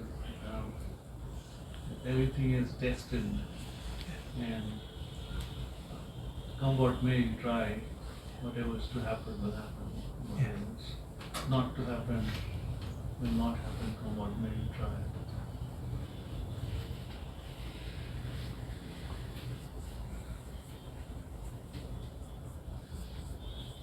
Yes, at some level, but not really. Not really. Firstly, I feel like things like karma, predestination, all of these things are very limited human attempts to understand the ways of God, because they are so beyond sense making. So we try to apply some intellectual understanding to say, okay, why do apparently bad things happen to good people? What is the intelligence with which all of this is functioning? You see? It's better to realize that we don't have the capacity to fathom this. You see? It is best to understand that this in the same way that we would not expect the plant to understand. Okay, there's no plant here. That's a better metaphor then. So, in the same way, we cannot understand. Predetermination in any way sort of is very, very limiting for God, in the sense that It's like, oh, God has written out a script and then God has to follow that script, come what may. You see? It's not really like this, because it leaves very little room for grace. It leaves very little room for miraculous intervention. You see? So God is completely beyond this time and space, and yet completely free to play with this time and space like a piece of clay in his hands or her hands. So, better to admit that we don't know what any of this is. We cannot meet this in a linear fashion. We can only meet it in the intersection of that which is in time and the timeless. You see, we can only meet it in this intersection, which is this very moment. Like, this very moment I can know the heart of God. You see, because my heart and his heart are the same. For all of you. You see, your presence and God's presence are the same. Your heart and God's heart are the same in this moment. The minute you put a linear structure which is temporal or spatial, then that intersection we have stepped away from. And they both are unfathomable. I mean, God's way is unfathomable. You see, the minute we insert ourselves in time and space. So, in this existence, the only way to meet the eternal is in the intersection. You see? And all our sense making, which is about God in the temporal or in the spatial, is just very timid sort of attempts to try to put all of this in some structure. So then it is both very reassuring and completely unnerving to realize that I fully can know everything about everything in the instant of self-knowledge, because as I know myself intuitively, no knowledge of time and space is alien to me. And yet, when I move out of that moment of insight, which can happen only right now, then everything else is just storybook. It has no way to capture any reality. So that is why I keep saying, I think, what is the point of this now? Because right now that intersection is happening. Right now the time full is meeting the timeless. That is the only way where you can, if there are perpendicular rivers flowing, at this point of intersection you can sip the waters from God's heart. The minute you put it into a conceptual structure, then it becomes in the intellectual and mental rivers. So is this all predetermined, or is God winging it moment to moment? There's no way we can answer this question except through heart knowledge, which is apparent now. Is karma true, or is just a way to make ourselves feel good, believe the fairness of this system? There's no way you can answer this question. In fact, it's all make-believe concepts. Because what you meet in this moment shows you that a linear perception of karma, which means that, oh, in my life this happened and then this happened, then this happened, and therefore then this should happen, and all of that is all nonsense. Because every single thing is not just true about consciousness in terms of space, but also in terms of time. I wonder if you can meet this. So what has happened means everything has happened. In which direction is our attention going? That determines what shows up in front of us in this moment. So when we say God is all there is, it's not just all there is like, okay, there's this universe, within which then God is everything in this universe. Every single potential, every single possibility, every single thing that we can fathom is where God is and what God is. So every single possibility of what the past could have been, what the present is, and what the future will be is already part of God. We make a linearity out of that through our attention being a perceptual means of knowledge, you see, and our conceptual narrative saying this is what has happened to us in our life. You see? But God is truly the be all and end all. You see? So everything that we can fathom is the reality of God. So an unfair life, a fair life, everything already exists within God. I'm going too bonkers now. Shut up. No, it's good. You see? So we can have these ideas which are very timid in front of God's light. Says, oh, that must have happened because I must have done something in my past life. No, maybe it happened because you were meant to do something in a future life. Like we can't really say. It's all very, very timid attempts. So that's why I take my advice and meet the highest knowledge in the intersection between the timeful and the timeless, which is your intuitive insight. Where the unreality of time and space, where you will see them that they are just notions. You see? And then we will not feel the need to structure our life in these intellectual structures.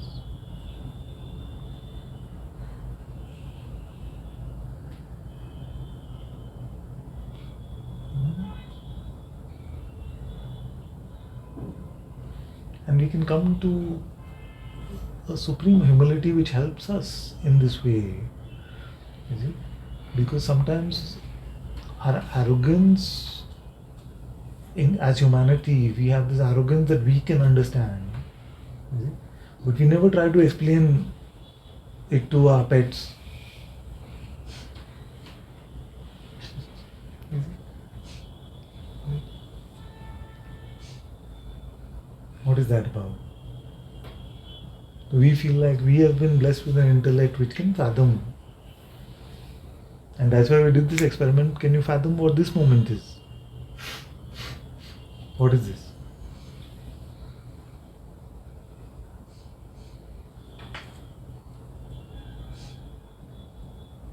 Don't have any idea.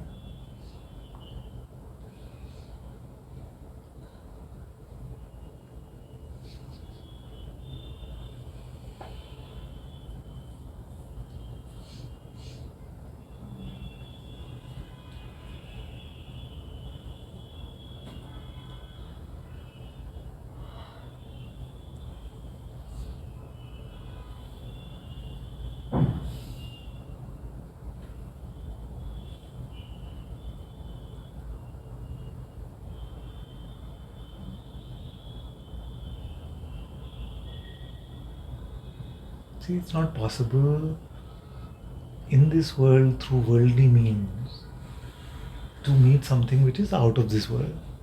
You see? Just like it's not possible within this entirety of Maya to use the tools within Maya to step out of Maya.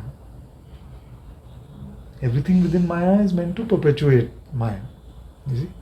So it's only that the designer in his grace created these alarm clocks and these emergency slots which appear in the form of masters who then are a window into that intersection because their heart is connected to the timeless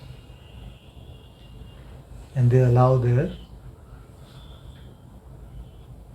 functioning in a way to happen from there.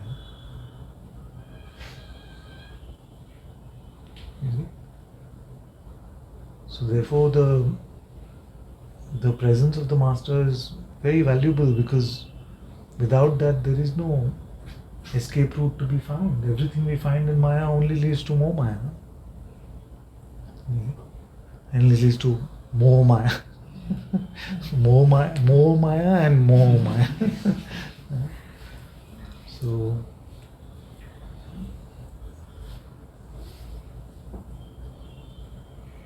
So that's why we have all of them up on the walls, because they were the bridge. They take us from on this impossible journey, like almost like a TARDIS. No? Some of you are Doctor Who fans, so almost you get into the TARDIS and you can go anywhere. In the same way, the forms of the Guru appear because we are not yet ready to fathom our intuitive insights. So they have to appear in a way within the realm of Maya, but to pull us out of Maya. This is such a beautiful gift. Otherwise, everything else is goal.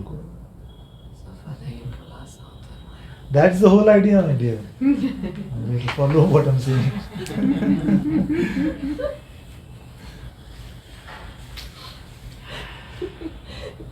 Take something today, it's going to be a Hindi word and this statement and the rest. What? Huh?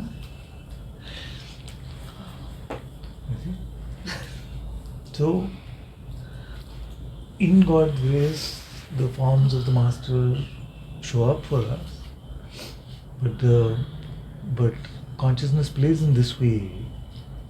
You see that the aspect of consciousness which seems to be following has to do it for themselves. So sometimes, like, it's so frustrating for many of you. No? How many of you have cried in satsang, saying, "Why is it not happening? When will it happen? Or I thought I had it." When, you see, and of course the parental love in me says, "Let me just do it for everyone." But I can't do it. Consciousness is not designed this in that way. You see? So consciousness has to do it. In that aspect of consciousness, you have to flip out of the head into the heart. As much as I would like to, I cannot do it for you. And even for you, in a way, I'm doing it, and yet you have to do it. Is it? It's like a locker which needs 2 keys to open. So I'm opening it. But you have to surrender fully, you have to submit.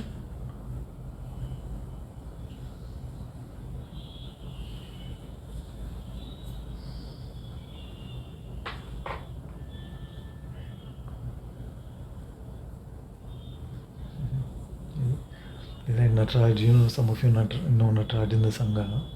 I've shared this story before once or twice, where he was sitting in front of Guruji and they were just playing. So Guruji was throwing some grapes, and the game was, so you open your mouth and the Guruji had to aim for the thing. So Nataraj was sitting there, mouth was open, and the grape came here, and he didn't do this. So he's like, no, it has to go exactly. So he said, no, that much you have to do. There is a satsang where Guruji Talk guides about someone to self-inquiry, and someone starts saying in Sahaja, Guruji, take everything, and he says, but you have to do it, you have to live it as well. Yeah. God is not going to do everything for you. So many times I've also heard in satsang that I can't do it, you have to do it for me. No, you have to do it. The submission of your individual will at God's feet has to be done by you. That is the design of consciousness. So although it may be your will to say, no, I can't do it, you do it, don't want that.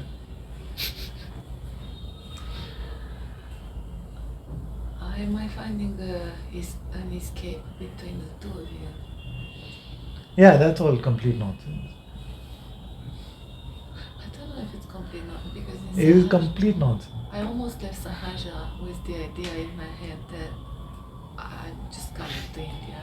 That was a couple of months ago, and I wrote this letter to Guruji. He said he can't be shocked, so I'm grateful for that. Then he kept me there. And now I'm here and I'm thinking, when are you receiving me back in Sahaja? I'm not thinking right now, but there is, and I'm honestly, so I got from Bhagavan Yogiram Surat Kumar this house in the village. I just want to tell you, nobody cares. When As harsh as that may sound, nobody cares. when you say nobody cares, Nobody cares. are you I'm sure? doing this, I'm thinking this, I want to do this, I'm so confused. Nobody cares. Because then I don't give myself a chance to surrender at your feet or at his Nobody feet. cares.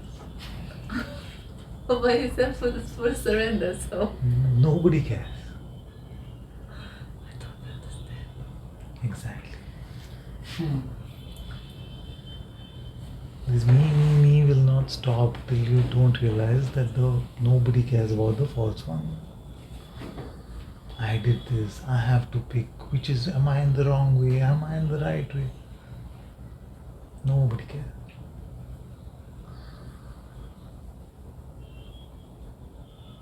So I shouldn't worry about it. No, nobody cares. Don't make this a way for you to get reassured. I'm trying to find a way to chop you. I didn't do that. It's still here.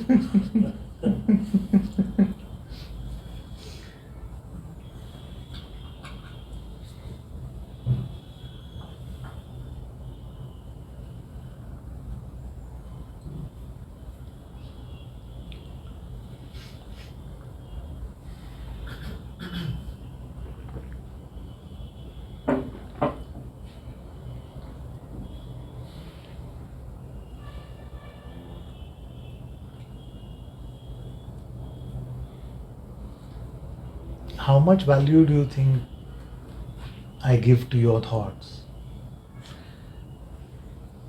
None. Exactly. I hope at least.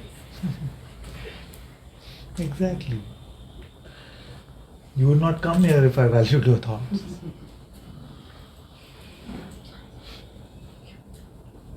Nobody cares about these games and these narratives. Either you surrender or you don't. That's all.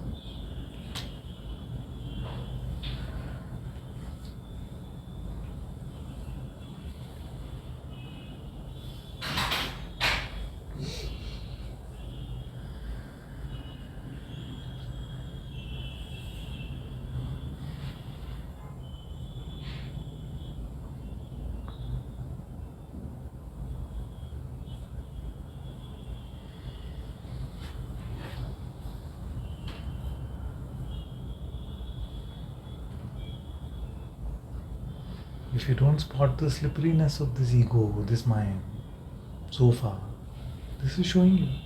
This is your chance to be fully empty. But you are thinking, oh now, am I doing the right thing? You're missing all of this because you think you're solving an important problem. It's worthless, pointless. God is waiting and you're solving problems.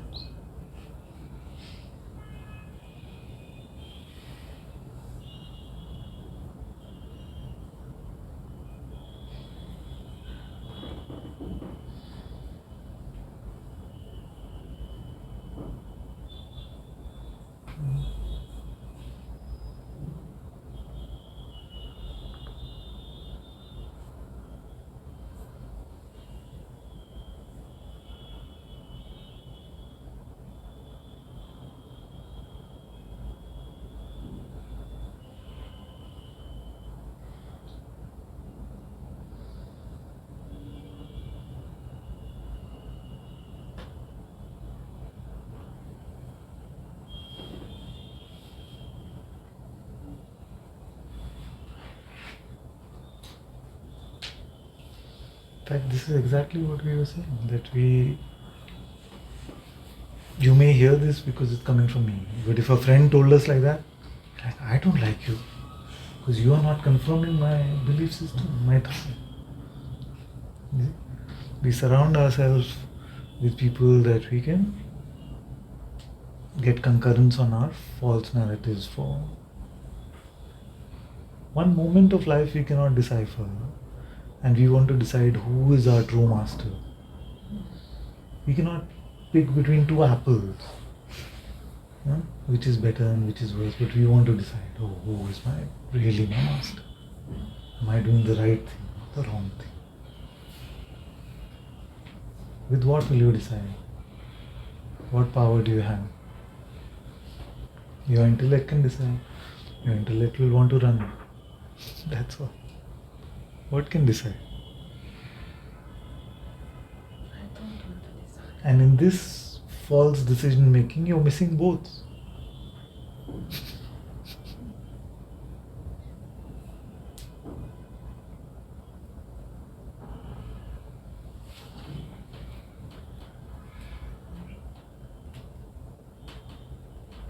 What does God want right now?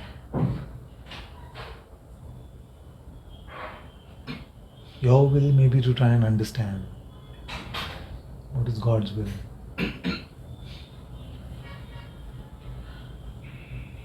Don't move till you have this answer.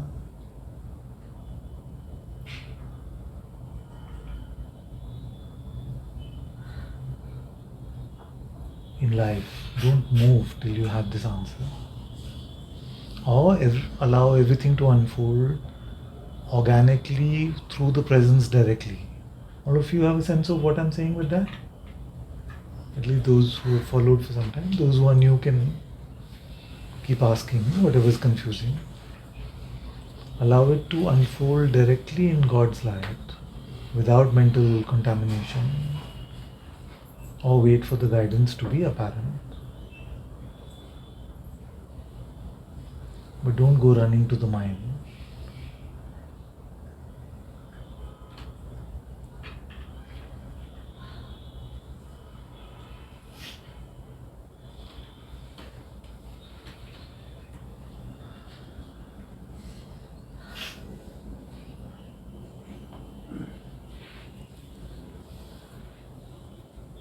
Is it audible at the back? Yeah.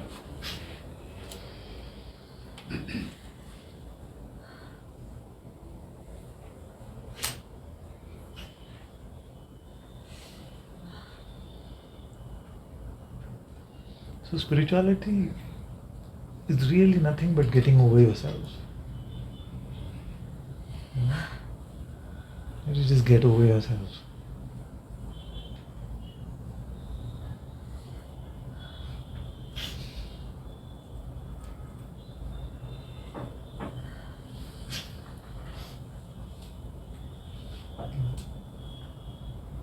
In the design of this Maya, it may seem like you are the center of this universe. But that you, which is truly the center of this universe, is not this person.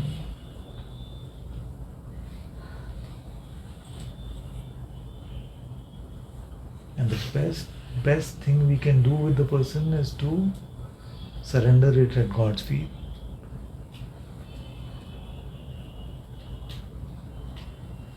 That's the one job.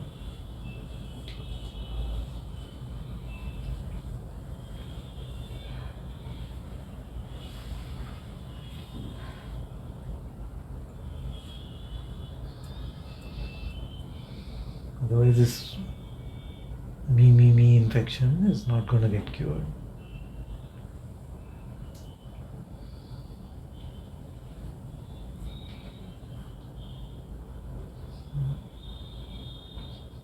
A little different from the broadcast or no?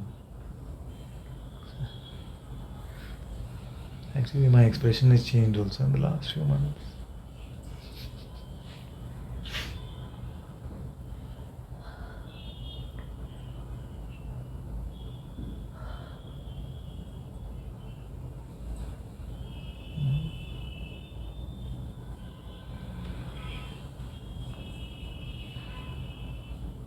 Who is spirituality for? Then how come our questions are about me?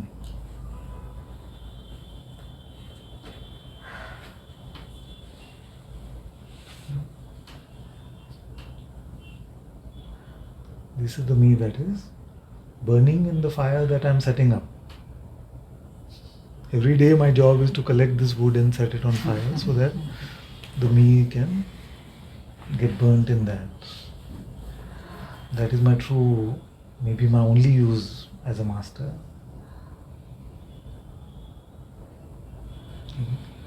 But if I just mollycoddle the me, give it more oxygen, I'm not really doing my job.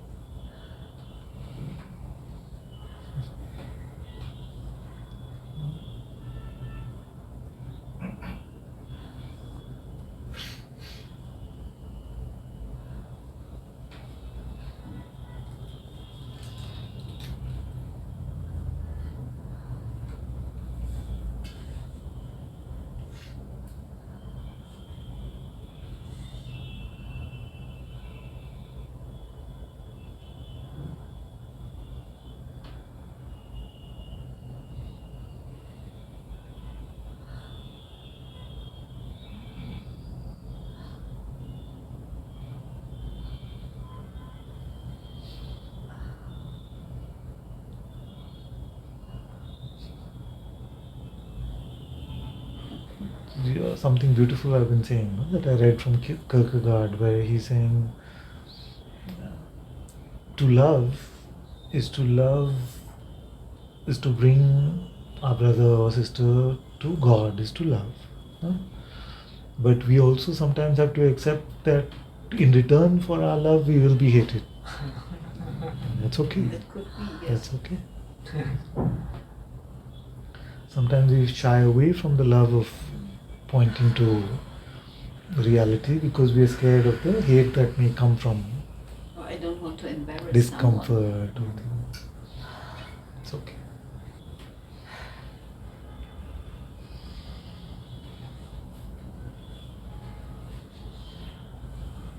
A new challenge.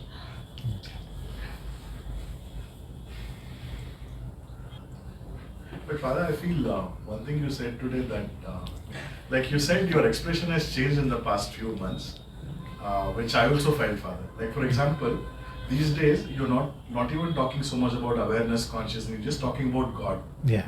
That is one. I feel And also that. you're very like chopping all other kinds of spirituality and just this one.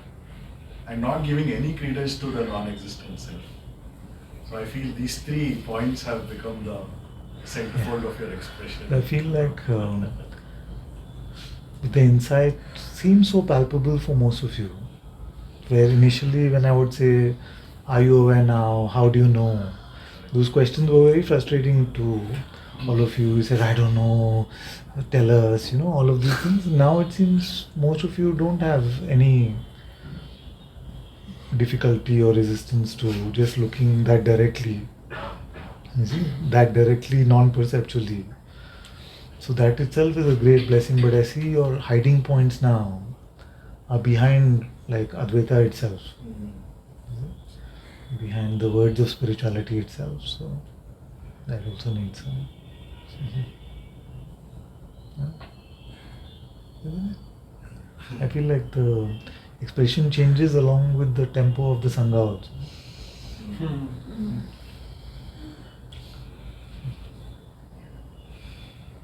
Also then Kierkegaard and Jesus. Reading Kierkegaard has brought a lot of fire to the It's good expression. that we are always on fire, because I felt that complacency was setting in just at the right Yeah, time. I've become very comfortable spirituality. Just like, so I was just feeling like something is here but I don't have the words yet. And then just Now you are setting the whole house on fire, Father. Yeah. Next level. Like after last Monday's satsang, like I realized how much I was hiding behind some apparently Advaitic but still identity thoughts. Correct. And Exactly. and you said kill that, like every time that identity Shoot that. thought What came is and it? it was Yeah. belief, Yeah. then it would non-existent self. Yeah, I remember. That would just quash the whole narrative that's in there. Shoot the doctor and the patient. Yes, correct. I said that. Yes, shoot the doctor and the patient. And also, Father, one more thing which I realized, which I just reporting to you, is that, in fact, most of the time or all the time from, so I've been more living from the heart only. But the head would take, it would create its ploy, and it would make stories saying, no, you're not. Like, that used to create some confusion. But then I realized, no, actually I've been living more in the heart only. I mean, I don't know, and I feel every satsang there is so much of cleansing that happens. Like, after every satsang, certain thought patterns might just get automatically deleted without having to resolve, surrender, or self-inquire. Just gone. I think it's just that flow of place here. Thank you.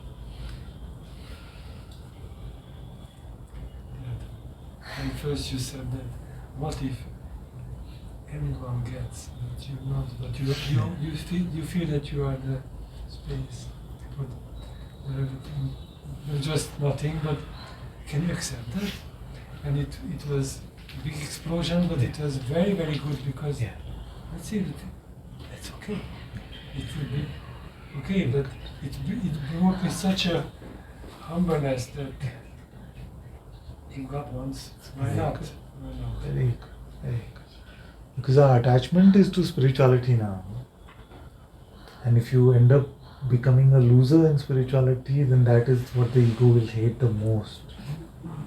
Because all its conditions are about spirituality, freedom, truth. It's okay. So then you just feel like everybody's getting it. Only I am left behind.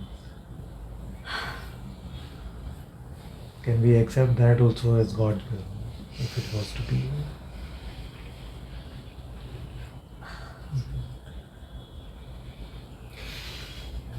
Father, can I tell us again, like when you said that the mind is that clingy, needy aspect, and then the intellect, which is also the mind that what's in it for me, which would say, I don't do this, I don't gain anything, now needs to turn on and check. Yes.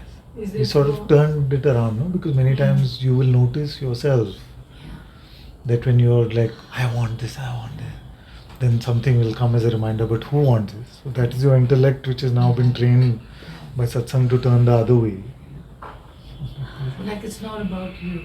Exactly. I've been using that. It's not about you. It's not about you. I mean, it makes a proposal.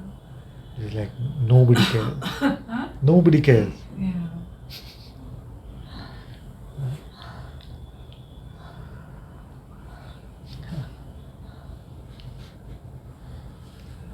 And at least in the Sangha we are at a point where I can say this.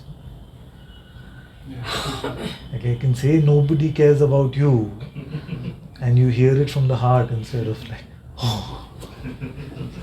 Of course it still will have a tinge of something. But that tinge is important to burn. She's like, it's not a tinge. I'm just laughing. I gave so much rubbish to your father. Good to In see this that. world. Good to see that. Oh my God, I don't know. He's so loving and compassionate.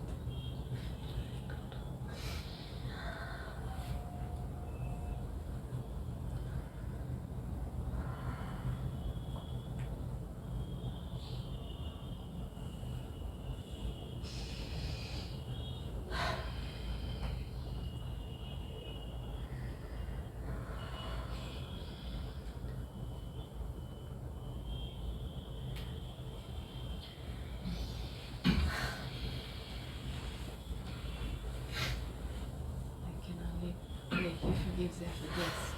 I can only pray he forgives and forgets.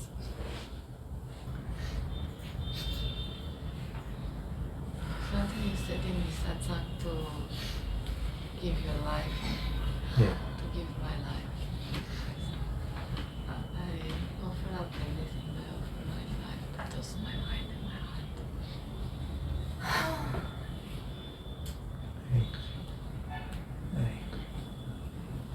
Forever and ever. Don't take it back. No. You said to me there is never. No. There isn't any ever. This is taking it back.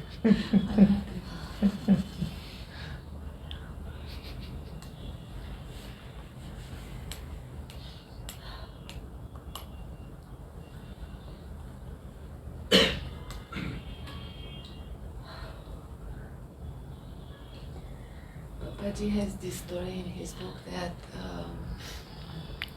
there was a king who asked 5,000 saints to come and pitch for enlightenment. And they all said, oh, but we can't give you, and he Louder wanted so everyone can hear. What is Papaji said there's a Papaji king. in his book says there was once a king who called 5,000 sages. Ah, yes.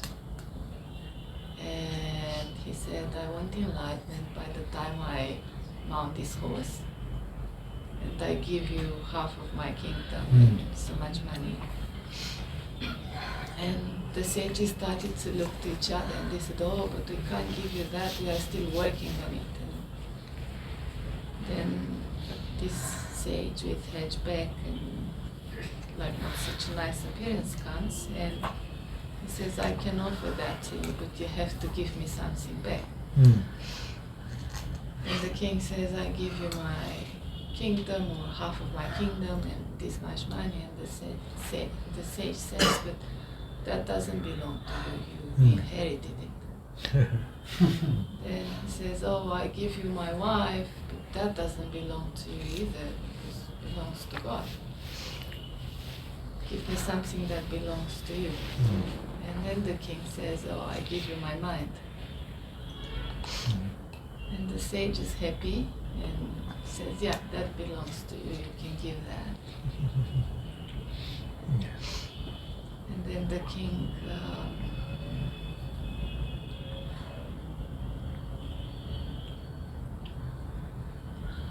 tries to mount on the horse, and by the time then the thought comes, and by the time he puts his leg into the other side, he reminds himself that, oh, but this is just a thought and I gave my mind away. And then Papaji comments that the king was, the sage was Ashtavakra, and the king was Jana.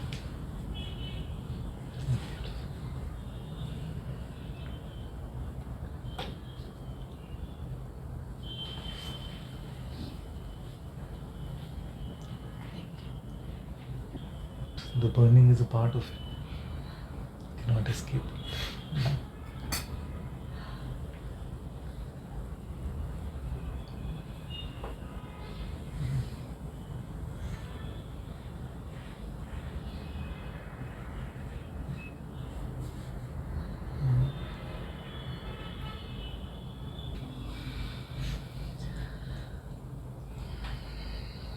Really scared everyone. The questions have reduced to almost none. Especially after Karma. Nobody cares. It's fun. I'm happy I'm a good satsang catalyst. You have led to a very quiet sangha.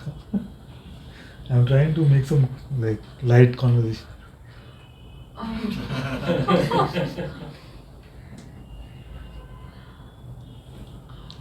This is a very good sense stick. Nobody cares for me. Yeah. Who cares? Nobody cares. It's not important. It's not important.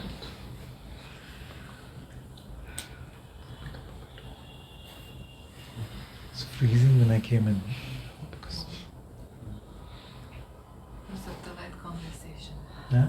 Because of the light conversation. Right conversation. Fiery conversation. Father self-inquiry. Should I do? No. Should you do that? Father self-inquiry. No. I feel you're good. Me on the I other did hand. that.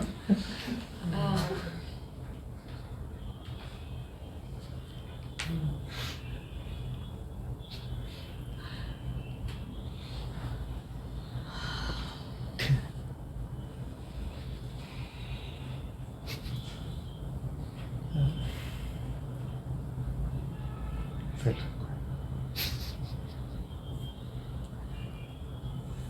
I need more vigilance and more practice into that. God is telling you? The fact that I'm in my No, mind. is God telling you? Through his instruments, like. No, is God telling you? God minds instrument. Guruji says if you have a strong Yeah, mind. is God telling you? Then, so my masters. No. No, not good. No. The masters have said everything. What will you pick? Not what you decide, but what God decides. Guruji has said everything, I have said everything. What tells you what to pick? Cannot be at your convenience. What is the difficulty? You can't hear God? Yes. Stay in the silence. It's noisy in the head sometimes. It's always noisy in the head. Not always. Don't worry about it. Nobody cares. I thought it was all mine. No, did you not hand it over? Like, I did. Oh. I said also don't take it back.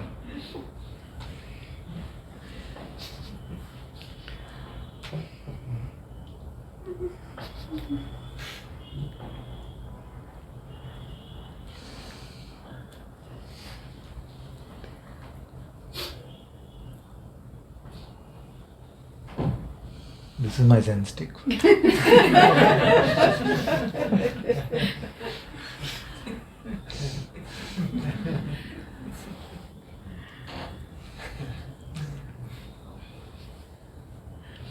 I surrender everything, everything is. In 5 minutes I'm going to do like this, like this. Trying to help you.